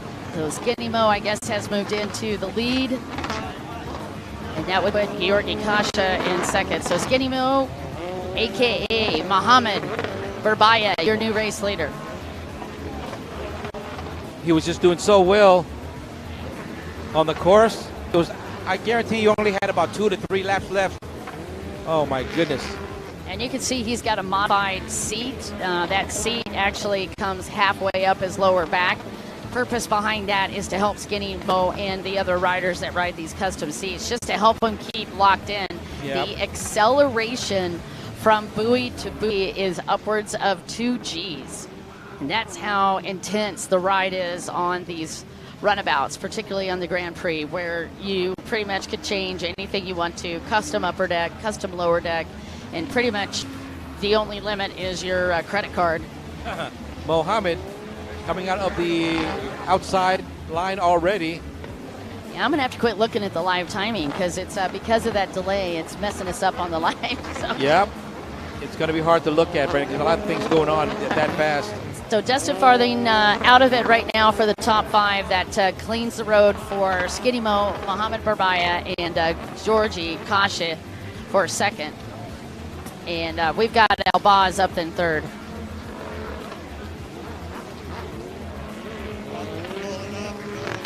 All right, we have a new list of leaders here, Don. We have, well, of course, 66 in 1st. We got 38 in 2nd. All right, that's Mohamed Albaz. Okay. We have number 4, that is from Francis Francosis Midori in 3rd. So Midori did move up. Yes, and then Jeremy Perez moved up into fourth. All right. That's our top 4 right now that I have confirmed. So Skinny Mo, Kuwait, boat number 38. In second is Mohamed El Baz, also a Kuwait rider. And then in third, a French rider, Francois Midori, on number 4 boat. And in fourth, it's Jeremy Perez on the 86. And there's El Baz. Kuwait is taking over here for motor number 1.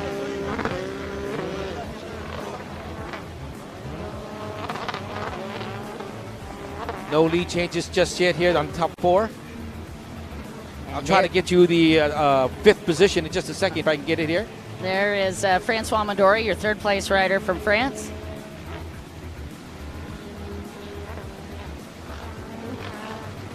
And Mohamed El Baz, who's moved up into second, 30 years old, also born in Kuwait, has competed at the Asian Beach Games. He is a 13-time world champion. Yikes. Oh, making a move, Don, as you was talking about him. Now, number 4, Francois Midori, making a move on the inside line. He's going for it. He's going to put the pressure on the El Baz. There it is, number 4 on the inside line. Still not enough, though. All right, as we take a look through, El Baz second again. No lead changes. And you Each ride. Yep. As they work their way on the right side section of the course once again. So Skinny Mo, El Baz, Midori, and Jeremy Perez. Jeremy Perez, your World Series leader last year in this class. Back on the backside once again. These guys are going at it here, approaching the option off of the backstretch. Your leading pack is on the upper left there. Is that number 11? That seems like, oh, number 96. That is from Qatar, Walid Al-Shashani. Yep, Walid Al-Shashani in that mix on the right-hand side of the track, and we're just zoning in on.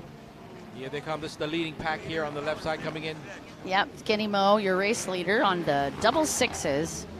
He's actually a police officer on his real life tour, and in his real life he writes people tickets for speeding. But here, he actually is speeding. Yep. Skinny Mo, followed by his buddy Mohamed El Baz. El Baz, who took the win at the World Finals last year, currently up in second. Again, Francois Midori third, and Jeremy Perez in fourth. No change on that. You can follow on the live timing, but again, I just want to alert you that it's a lap or 2 even behind. So I'm going to quit trying to follow it and talk on the live stream because I keep getting proven wrong over here. There's your current leader so far still there, number 66, Kuwait, Mohamed Boubaye. Working the outside of the option once again. Yeah. Skinny Mo has a wild riding style. He's one of the loosest riders I've seen. If you take a look at that upper body, look how loosely he rides and relaxed he rides. Even the body language on his lower body and along his legs, you can see even that is as relaxed as he can make it. You can tell because he's got a lot of bounce movement. What he's trying to do is translate all of that energy from those waves. Since they have no shock absorbers, he's trying to translate and move that energy from the bottom of the boat right through his body. Well, his craft is well modified. The only thing he's missing right now is a seat belt. Doesn't need one. That boat actually is interestingly smooth. They stay very, very close to the water. He looks for handling over speed, which I've always thought is such a brilliant move for this rider out of Kuwait. He has always been more concerned, I want a boat that I can get into a turn, and I trust that boat is going to stick. And you can see that is definitely converting into an awful lot of world titles for this gentleman that's on the front stretch, Skinny Mo. We've already passed the halfway mark. Working towards the ending of the Moto here for the Pro Runabout Grand Prix. Still no lead changes between the top 2. Well, the top 4, that is. In fourth is still Francis Jeremy Perez. Yeah, we're on lap. Francois Midori still in fourth. Hey, third, I'm sorry. No, you're totally fine. Lap number 13, actually. We're on lap 14, and somebody was asking where Kasha was. He's back in 10th-ish. Well, no, if you're just joining us, welcome. Yeah, we appreciate it. Yep, don't forget to follow us on Facebook right now. We're live on Facebook, YouTube, Instagram, and, of course, TikTok. Jet Ski World Series. That's right, all the same. Because TikTok's at Jet Ski World Series. Oh, I'm sorry. I forgot the ad. Just kidding. All right, you guys, back to the track. Skinny Mo leading, followed by his buddy, Mohamed El Baz in third. Midori in fourth. Perez. That's how it looks so far. You can follow along on the live timing and at least get some sense of that. The live timing actually at ijsva.com. Oh, it's also at the WGP1.com as well.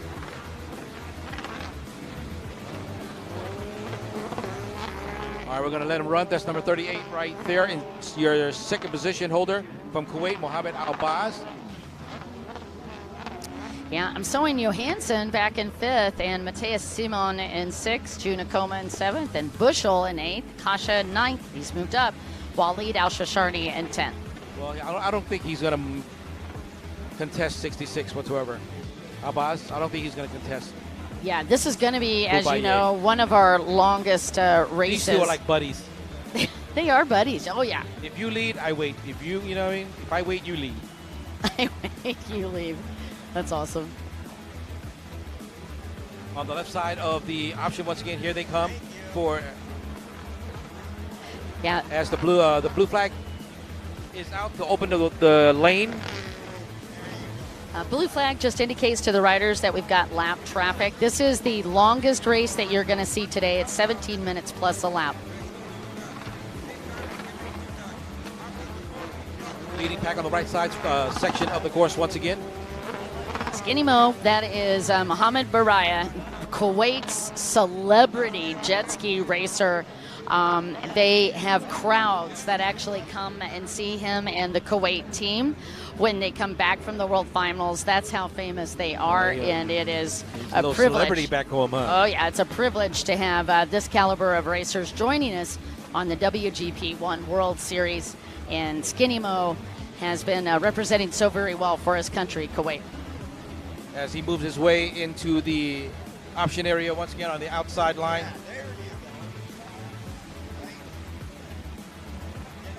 Once he took the lead, I mean, he's not looking back whatsoever right now. Oh yeah, no, he's going to stay very focused. So the way Skinny Mo rides is you won't notice him looking around too much. White flag is out. Right, final lap here for these guys. Yep, and battle still raging between second and fourth.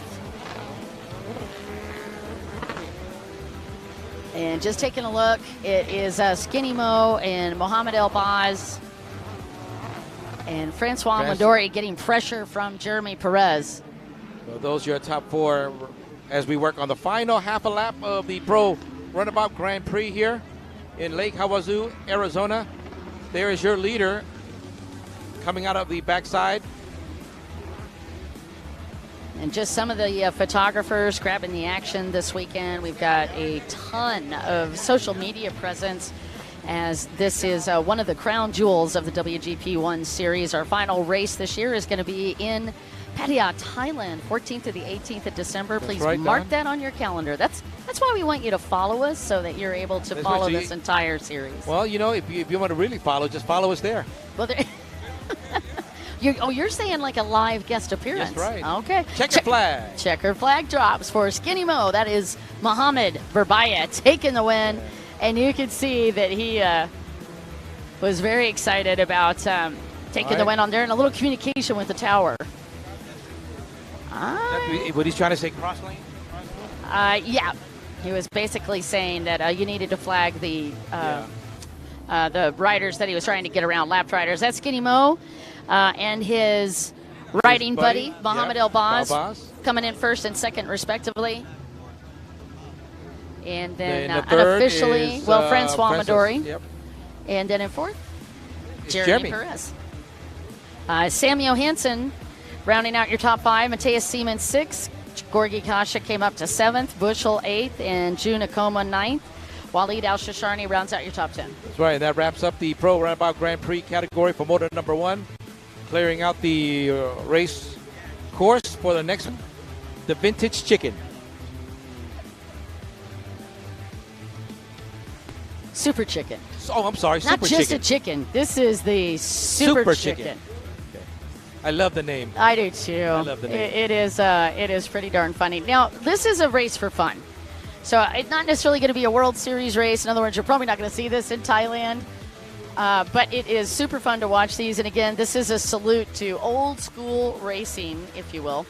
Look, I would love to have one of those riding around the house. They are fun. Look at that. They are not all that easy to maneuver, but they are really fun.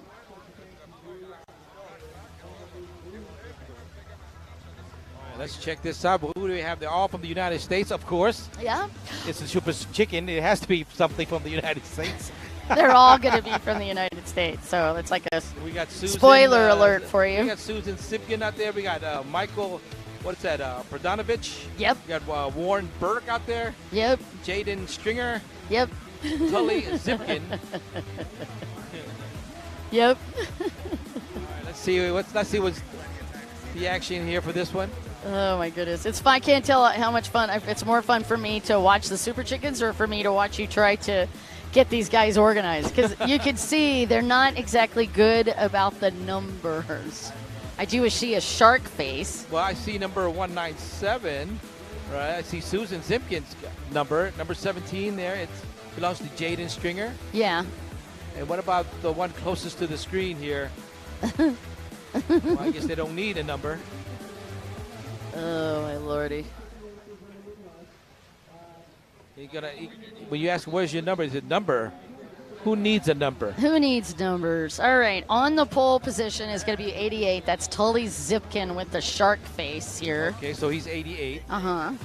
And then right next to him is going to be boat number 2, and that's Michael Pradanovich, because Michael likes to race everything old. 197 is also going to be on that inside. That's Susan Zipkin. And then on the outside, on the pole position, is going to be boat number 17. Jaden Stringer. Oh, look at him go. All right, here we go. Look at that. All right. This is like a family jet ski, am I correct? It's like a family affair. Yeah, you like can actually have a 2-seater side by side. That was Michael Pradanovich on the outside, and they are just blistering the track, as you can tell. You know what? They should have 2 people on the thing. They should. It's actually funnier to watch the 2 ride together, and then they just fling back and forth as they try to come into turns. It's actually pretty hilarious. All right, Jaden Stringer's on the outside, and this... Don, have you ridden one of these things before? Yes, years ago. I actually did try a Thunder Chicken or a Super Chicken. It's not a Super Chicken, it's a Thunder Chicken, It's actually called the Super Chicken. I don't know. There is an official name for it, but we just call it the Super Chicken. Nice. And you can see how well they handle. Look at the spin. This is just, you're basically drifting through these turns. It's the vintage...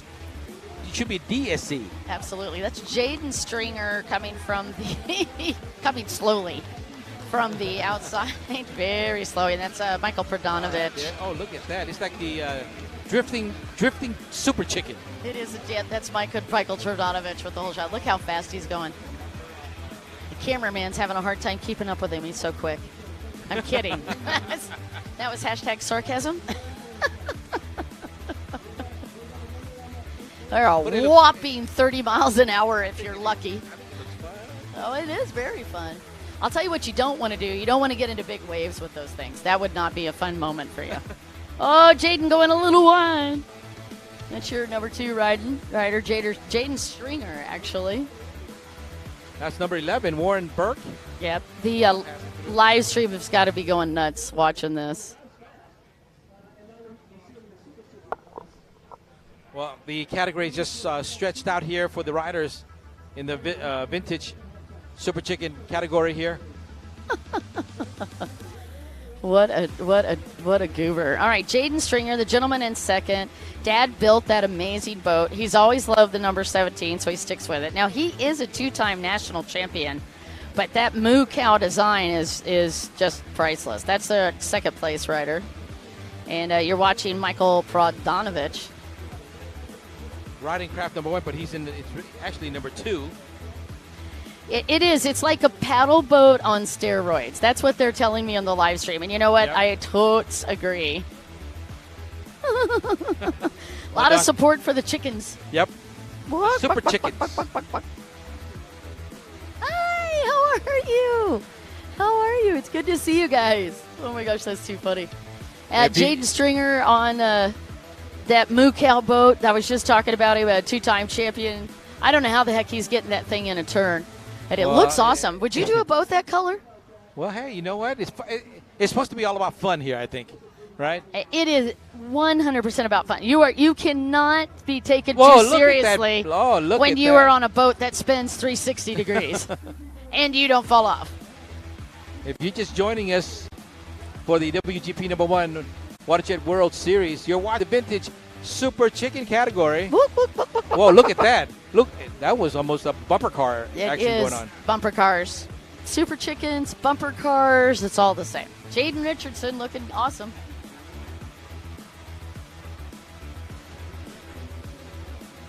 What kind of micro missile we got here?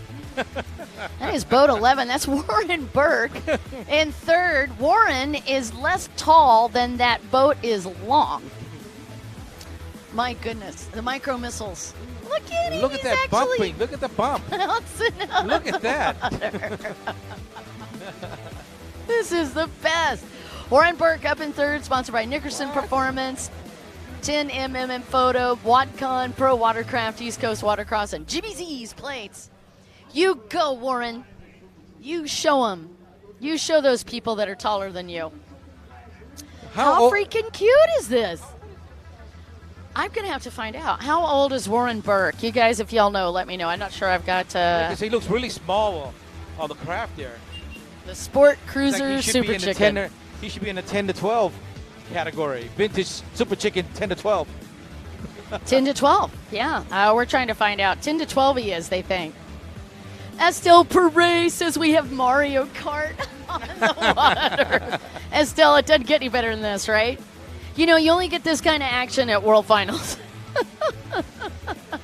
Jaden Richardson for holding on for all he's worth on that second place spot. Man, that is more bouncing than a VW Volkswagen. Look at Warren Burke and the little head bob. Oh my gosh! If you're not having fun right now, I've got nothing for you. And Pradanovich, I think that's Pradanovich. No, that's not Pradanovich, is it? We do have a rider off their boat. We have a swimmer. All right, let's get back on that. Craft and continue that race. Oh, I'm so sorry. Jaden Stringer. My bad. I was saying Jade Richardson because we do have a Jaden Richardson that was racing this week, but Jaden Stringer. That's Susan Zipkin. Oh, Susan went down. Okay, yeah. Thank you. But Jaden Stringer is in second. Thanks, guys. Appreciate you. Becky Monroe, go Jaden Stringer. Sorry, I got sidetracked. I said Richardson because I was talking about him yesterday. Yeah. My bad. That's the last. Taking the final. Yeah, final lap. Final lap for that was Michael Pradanovich. Yep. Our next category is going to be the amateur women runabout 1100 stock motor number 2. That's coming up next, right after the vintage Super Chicken category here. And Michael Pradanovich leading, Jaden Stringer in second, and Warren Burke rounding out your top 3 for the Super Chicken class. You know, this kind of crap. I just can't. This Warren Burke, I can't. I just am getting the giggles. Yeah. You know, this kind of craft would make a lot of money in Thailand. Really? Yeah, you can rent them out, and the people love it. Oh, I love it. Yeah, I think we could rent them out anywhere. 2 people. That's why they like it. The problem is these holes are really hard to find. They're actually getting much more expensive just to find one of these Super Chicken holes. But you're watching the leader, Michael Pradanovich, as he blisters the track. Oh, I mean, I would love to try that thing. I'm thinking maybe 20 miles an hour. I might have been exaggerating on the 30. That's more my take. 10 to 20. All right, taking the checkered flag. Michael Pradanovich takes the win on Moto 1. He had to double check that, and then he pits the boat. Way to stay alive, buddy. Oh, that was priceless. Got to be Jaden Stringer in second. Go, Jaden.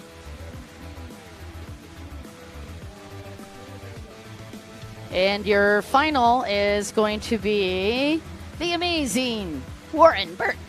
Go, Warren. Coming in third. Coming in third. And we are on to Amateur Women Runabout. All right, we got about 2 more categories left before we take a quick break here. We're going to be doing the Amateur Women Runabout 11 stroke, and then the Pro-Am Sport GP Final Moto. Moto. Or the Championship Moto, that is, for the morning. The first half of the competition on Saturday right here in Lake Havasu, Arizona. You must be talking about the sport class. Yes, you are. That's coming up next. Don't go very far, guys. Let's talk about this lineup real quick. On the inside, the pole position, that's going to go to Aditya Tiong Wong from Thailand. She's got that pole position. 342 is going to be right next to her. That is Iza Ahmed Zuhari. And then 28 also going to be on that inside lineup. That's Christine Kate Mercado riding for the Philippines. Boat 19 also on that inside. That's Kayla Marie Mercado riding for the Philippines. And boat number 8 also on the inside, Carmen Rusma. On the outside, it is going to be Sophie Francis on the pole position. Right next to her, Maddie Elders. There you go, Maddie. Thank you so much, guys. I love our camera crew. There's Sophie Francis, and then Maddie Elders right next to her on the outside split. Boat number 22 is Renee Hill, also on the outside. Boat number 11, Ashley Sewell on the outside. And boat number 5, that's Akima Akoma on the outside. There's your lineup. Well, in motor number 1, Dawn, Sophie Francis coming in first with 60 points accumulated in motor number 1. Followed by Titiya from Thailand with 53. And in third is Maddie Elders with 48 points. Malaysia's Iza with 43. And Renee Hill from the U.S. in fifth with 39 points. So those are your top 5 riders in the meantime in the Amateur Women Runabout 1100 stock category. As we are just about ready to let them go into the whole shot here. Just a few seconds here.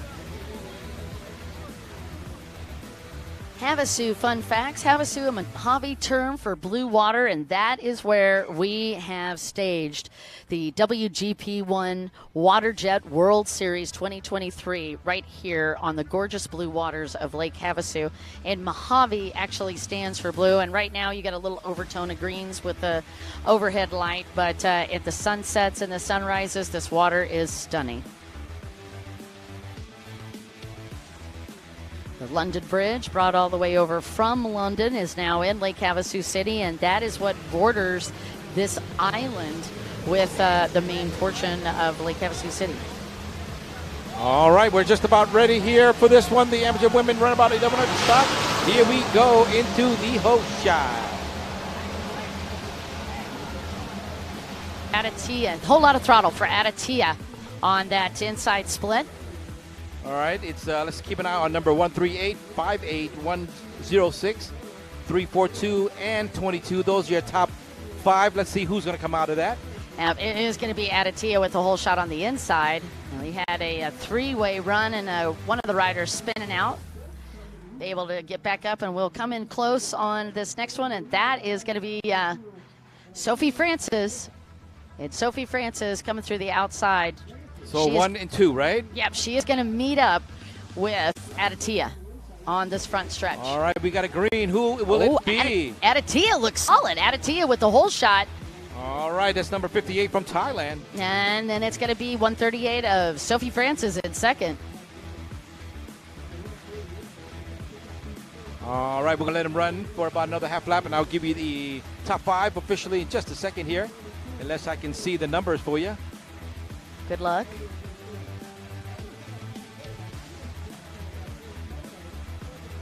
A little too quick. All right, as they pass the right side or upper right side section going into the backstretch area. And just like that, they've already at the option. Go East Coast Watercross Racers, as we were talking about the Super Chicken earlier live stream. Still talking about the Super Chicken, but We also have a shout out from Mendoza, Enrique and Mendoza. Super good greetings from Peru. You're getting both leading craft on the outside line in the option between number 58, that's Atitia, and Sophie from the United States. Atitia has been a force to be reckoned with on this WGP1 series, and Sophie Francis has not done the whole series, but is currently leading in the points in the amateur women runabout 1100 stock here at Lake Havasu. I think Atitia has had some incredible finishes. Is that number 42? That's 342, am I correct? Yes. Yep. Iza Ahmed Zuhari. From Malaysia. All right, so Iza up in third.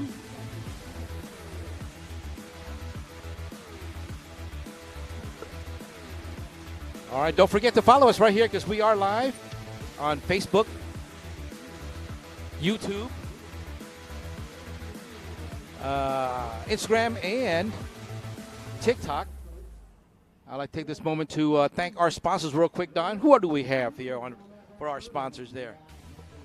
Well, I want to say a special thanks to the IJSBA and, of course, SBT, Short Block Technologies, Yamaha, Kawasaki, Sea-Doo, Revo Racing, Blosian, Solus, Anderson Power Sports, Commander, Ride Now, VP Racing, Eurosport, Freedom Racing, our official exclusive jet ski riding clothing, that's Jet Tribe.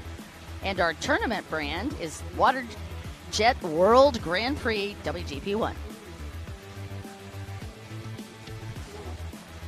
Alrighty, we're amateur women runabout 1100 stock. Back to the action, and that's Sophie Francis in second. Well, I got your official top five. Yes.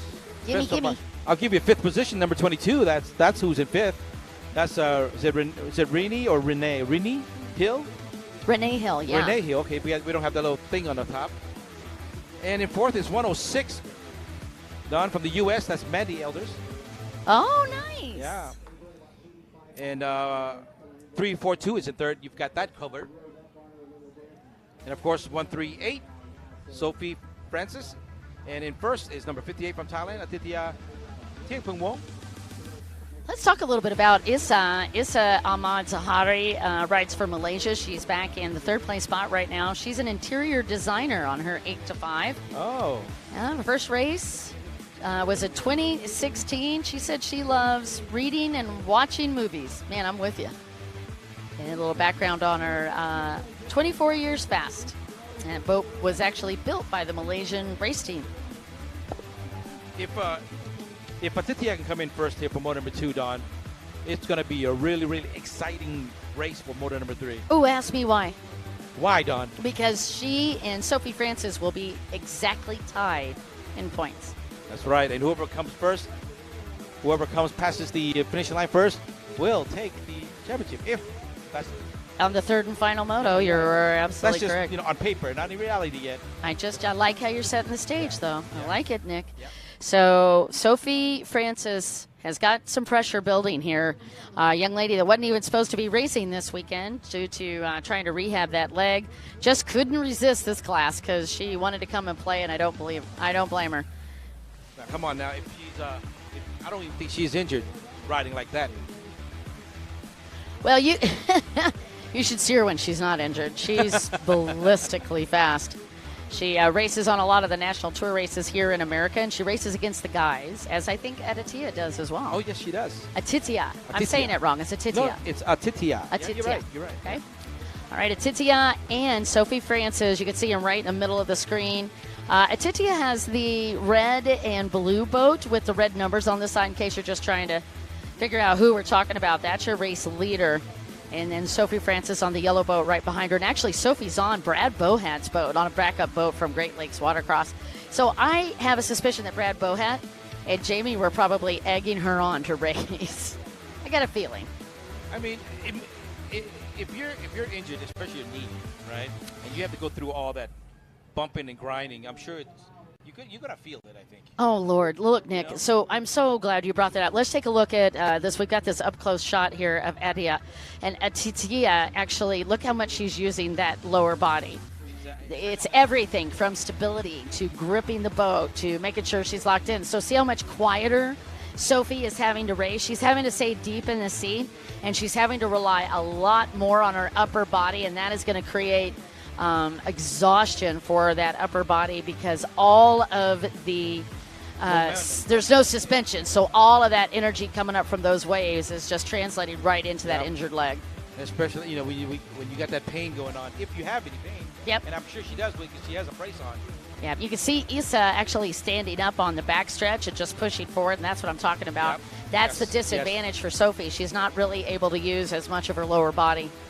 And look how good she's doing regardless. And Isa, amazing. It's amazing that how she's performing right now. Yeah, Injured. Isa Uhara looking very good. That's the rider that you're watching on the screen.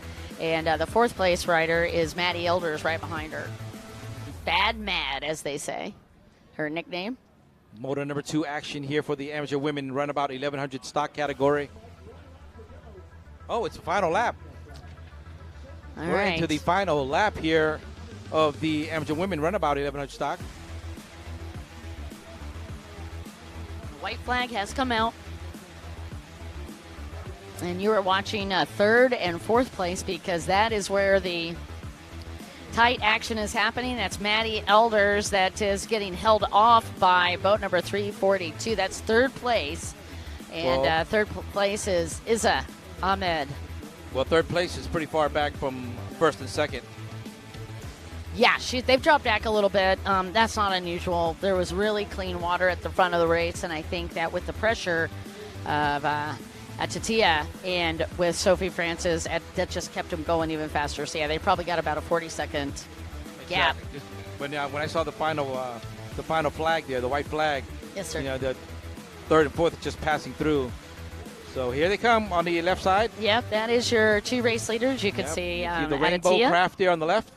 The rainbow on the outside. craft. Red, Look at all the colors, Don. blue, purple, red, Yellow. Adatia. Yep.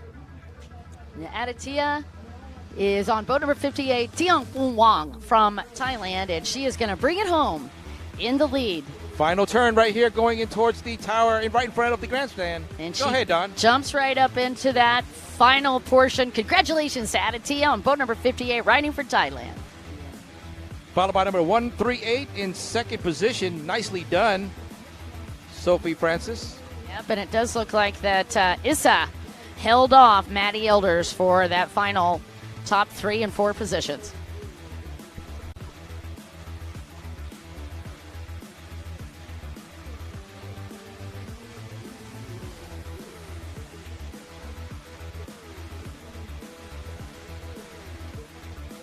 Up next, folks, is the Pro-Am Sport GP category.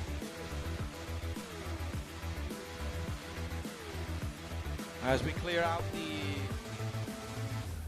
amateur women runabout 1100 stock, as the rest of the riders are coming in here for moto number 2. Oh, I can't wait to see the moto number 3, Don, for the amateur women runabout 1100 stock. Oh, Exactly the same points here. It's going to be good. Well, it's set up exactly like you said it was going to. Adatia has now tied with Sophie Francis, increasing the pressure. Speaking of pressure, we're on our final moto for Pro-Am Sport GP, and in the lead right now in points is Simon Belcher, who is also your World Series leader in points. He's got 120 going into this one, Nick, and Simon Belcher is on the pole position on the outside. Now, is this the championship moto, Don? Yes, sir. This is going to be the championship moto. In second place, Talon Farthing on boat number 521. Talon is lined up right next to Simon Belcher on the outside. And then in third is Brandon Warner in points. Brandon with 96 coming into this. He's on the pole position on the inside. Boat 13 is also on that inside position. And James Bushel is on the inside as well. All right, now who is on the outside again? You always love that. All right, well, that would be boat number 661, Natalia Giuliana, and she's currently in 7th in points.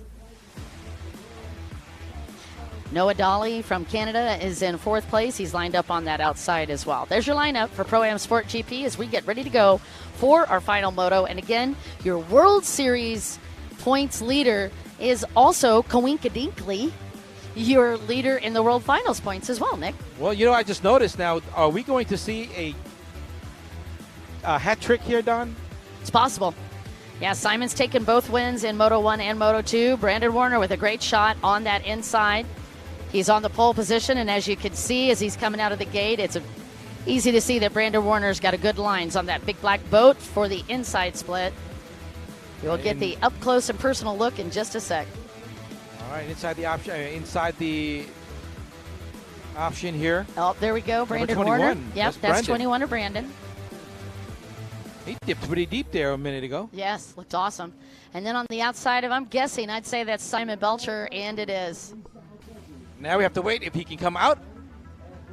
I don't know. Brandon's coming through pretty quick. Let's here we see. go. He meets up with Brandon on the front stretch. Oh, no, it's Simon. Yep, Simon Belcher with the whole shot. Oh, Brandon Warner broke.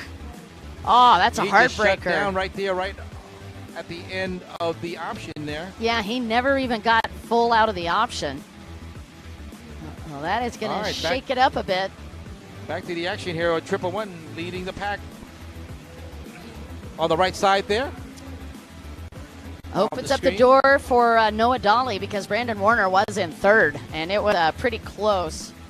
Brandon had 96 points, and Noah Dolly had 86, but unless Brandon gets that boat going, he's going to receive no points. I just saw it's back in the water right now. Is he going? Yes. All right. Simon Belcher with the whole shot, your points lead and your World Finals leader as well. All right, going in towards the left side into the option once again. Let's see if he's going to take the inside or the outside line. In my bet, he will take the outside. There he goes. That is awesome to watch as we take a look at Simon Belcher. All right, I'm going to give you the rundown in just a few seconds for the top 5 of this one. Yeah, we got to find Talon. I think it is Talon back in second. That's we're looking at 5-2-1. That is Talon Farthing. Yep. Is that second place? Well, I think that's what it is. I think you called it. You called it. I am a gooder like that. Simon Belcher and then Talon Farthing, who just got around for second. Well, he's about 14 points behind Simon Belcher. Talon Farthing, a total of 106 points so far collected for the first 2 motos. And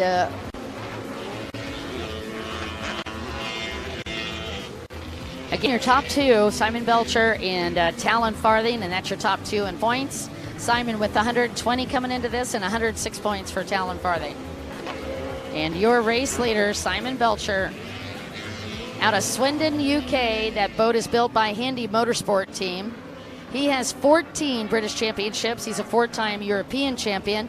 His first win ever in the sport division was back in 1996. He rides for Havasu Watersports and VP Fuel.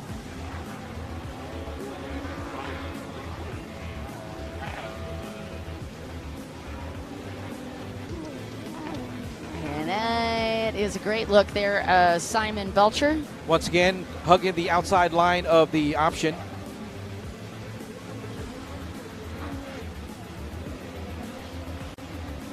And James Bushell up in third. And Bushell putting the pressure on Talon Farthing. He's in third so far, Bushell. You know what, Don? I think it's a matter of time for James Bushell. I would not be surprised. James Bushell is an incredible runabout and sport racer. Yep, he's going to go for it soon.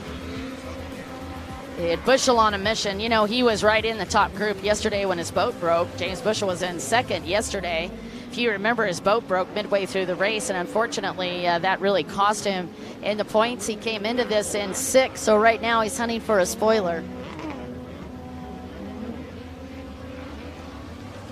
Out of the backstretch once again, those are your 2 leader. All right, so watch it. Simon Belcher squaring off with Talon Farthing on that backstretch, and James Bushell in there playing spoiler. Talon will not make a move just yet, but yeah, James Bushell goes to will the make inside. the move. 2.72 is all that separates Simon Belcher from Talon Farthing. And both those riders going to the outside, and Bushel going to try to get in the mix yet again. He's done it for the last 3 laps. Bushel's going to try to reel in Talon Farthing from the inside split. Well, Talon's got Simon right in front of him, so let's see, halfway through. And Bushel comes out in the lead over Talon Farthing. Well, Can he stick it, though? Can he hold it? I don't know. Talon Farthing had the line, and as they go through the sports division, yep, they're not doing the runabout course. They actually do the stand-up course, and Bushel not done. Again. He gets back around Talon. That is 3 lead changes under 10 buoys. Tell me that is not some great action watching the Pro-Am Sport GP. Bushel just got around Talon Farthing. And here they go. They're going to go in the back street. They're going to do this again on the next lap. They're going to do this again. I love how Nick's predicting. All right, again, your recap. Simon Belcher and James Bushel second and Talon Farthing third. All right, let's take a look at the action at 2 and 3. This is going to happen again, Don. I can guarantee you. As they head into the option on the left side, once again, here it goes. Well, we're going to leave Simon Belcher alone because obviously he's going to be on the outside. Here they come to 1 and 2, 2 and 3. Talon Farthing had to go out and pick up the penalty buoy, so that's going to probably shut him down on that lap. Yeah, that should do it right there. Yeah, so Simon Belcher goes to the outside, and Bushel's going to follow him out there. That should open the door for Bushel right there. Wait a minute. All right, there's Bushel on the inside split. And let's see Bushel coming out, and you could just see at the upper part of the screen as... Still close. And it was actually Bushel that went to the penalty buoy, and Farthing gets back into second. All right, Talon Farthing back up in the second place spot, and Bushel felt like he missed a buoy and had to drop out of it and go pick up that penalty buoy, putting him to third. Well, now he has to start the motion all over again here for the next lap for James Bushel, as he's still out of the right side here once again into the back. The red craft, I think is that number is that 13 there? That is from Brazil, Massimo. Yeah, he was in fourth. I believe he is still in fourth. Because that's not where the action is. The action is right now. It's in second and third. Yes. So again, Simon Belcher, and then 521 of Talon Farthing, and the 158 of James Bushel. And James Bushel and Talon Farthing are definitely providing a ton of entertainment. Yep. These two are should be the 5th and 6th position here.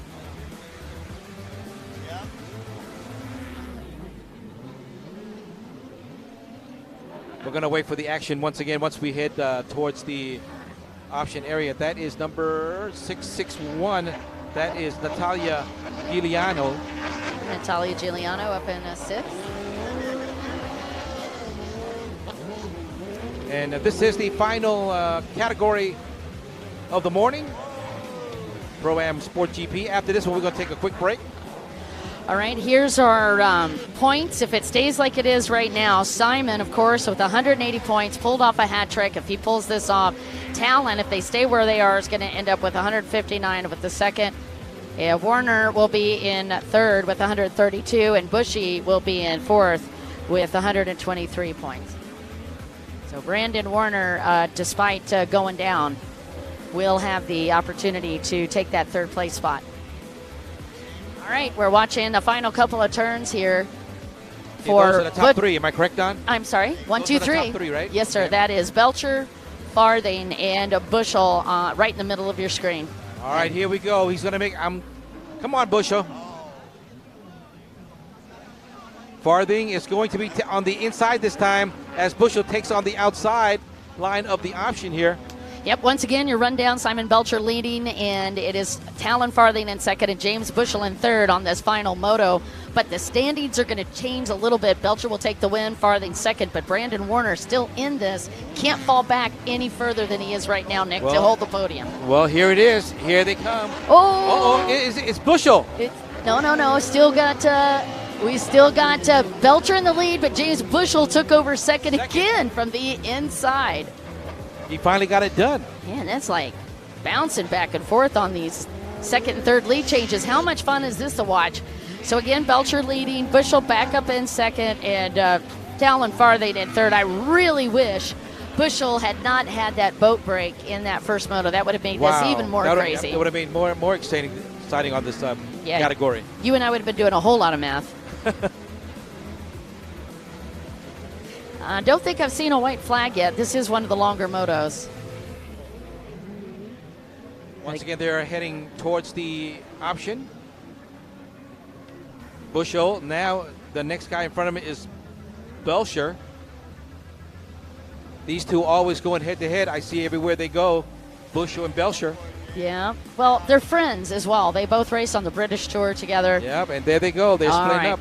Bushel goes to the inside again. You knew he was going to do that. Belcher has been consistent on the outside, and that's exactly what he's doing again. Just going to run through this outside, and quite frankly, even if Belcher gets passed by Bushel, which is possible, look how fast Bushel's coming through here. White flag is out, and Belcher gets around this time with no pressure from Bushel. Bushel second. All right, here we go, final lap. Let's see if he can do this one more time. Talon Farthing in the third. Again, your points look like this. Going to be Belcher coming in the lead, followed by Talon Farthing for second, and then it'll be Brandon Warner unofficially in third. You're watching the 111. That is Simon Belcher. You're leading right now. You're leading rider. Working his way out of the right side of the course, going towards the straight back stretch here. This is where he puts on the medal. That's Natalie Giuliani, actually, that you saw very briefly in the screen, and Natalie up in top 5. Approaching the final option here. Belcher, let's take a look, see where he's going to be. He will be taking the outside line. Here comes Bushel, Don. He's on the inside. Last opportunity. Well, this sort of does seem to be a pattern. So here's what Belcher's got to do. He's just got to get through this section clean. So far, he's had very little problems. Bushel just putting the hammer down on the inside. But that outside has looked very, very clean. Belcher comes through. Checkered flag out. Belcher takes the win and the overall at the World Finals. Congratulations to Simon Belcher, and that also increases his World Series lead. Well, and that gives him the hat trick, Don. That's a trick for you. It's got to be James Bushel in second for Moto 3, followed by Talon Farthing. But the podium will look like this: Simon Belcher, Talon Farthing, and Brandon Warner.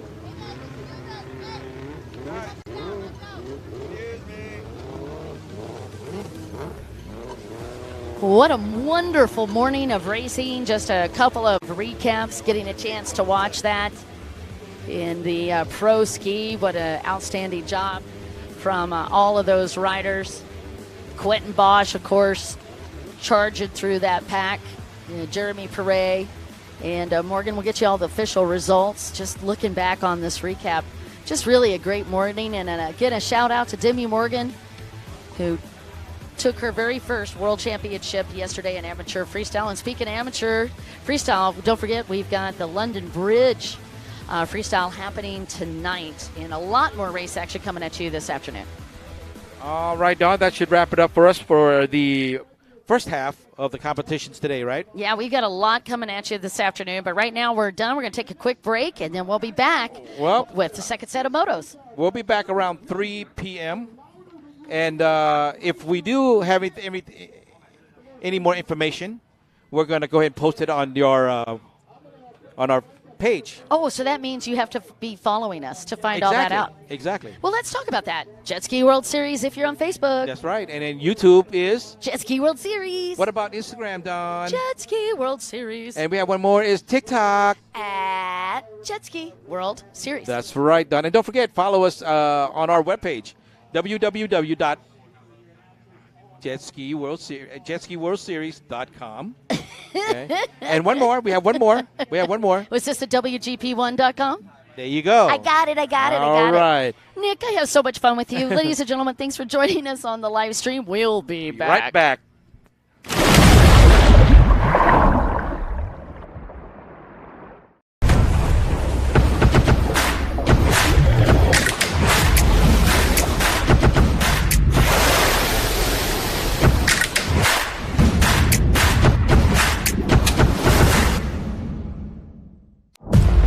WGP1 WaterJet World Series Season 2023 is coming.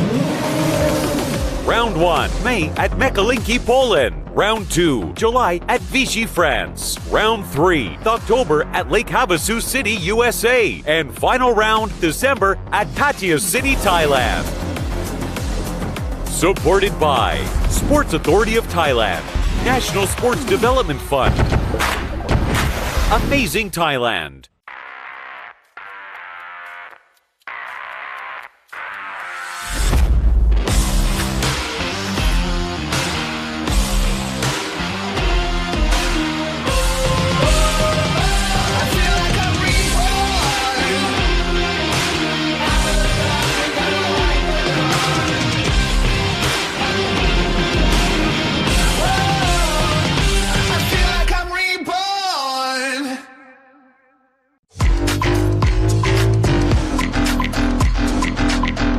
Powered by Jet Tribe. SBT is really your one-stop shop for all things personal watercraft. As someone with a small fleet of stand-up jet skis, I love that SBT has all the parts that I could possibly need to keep them running so that I can keep doing what I love.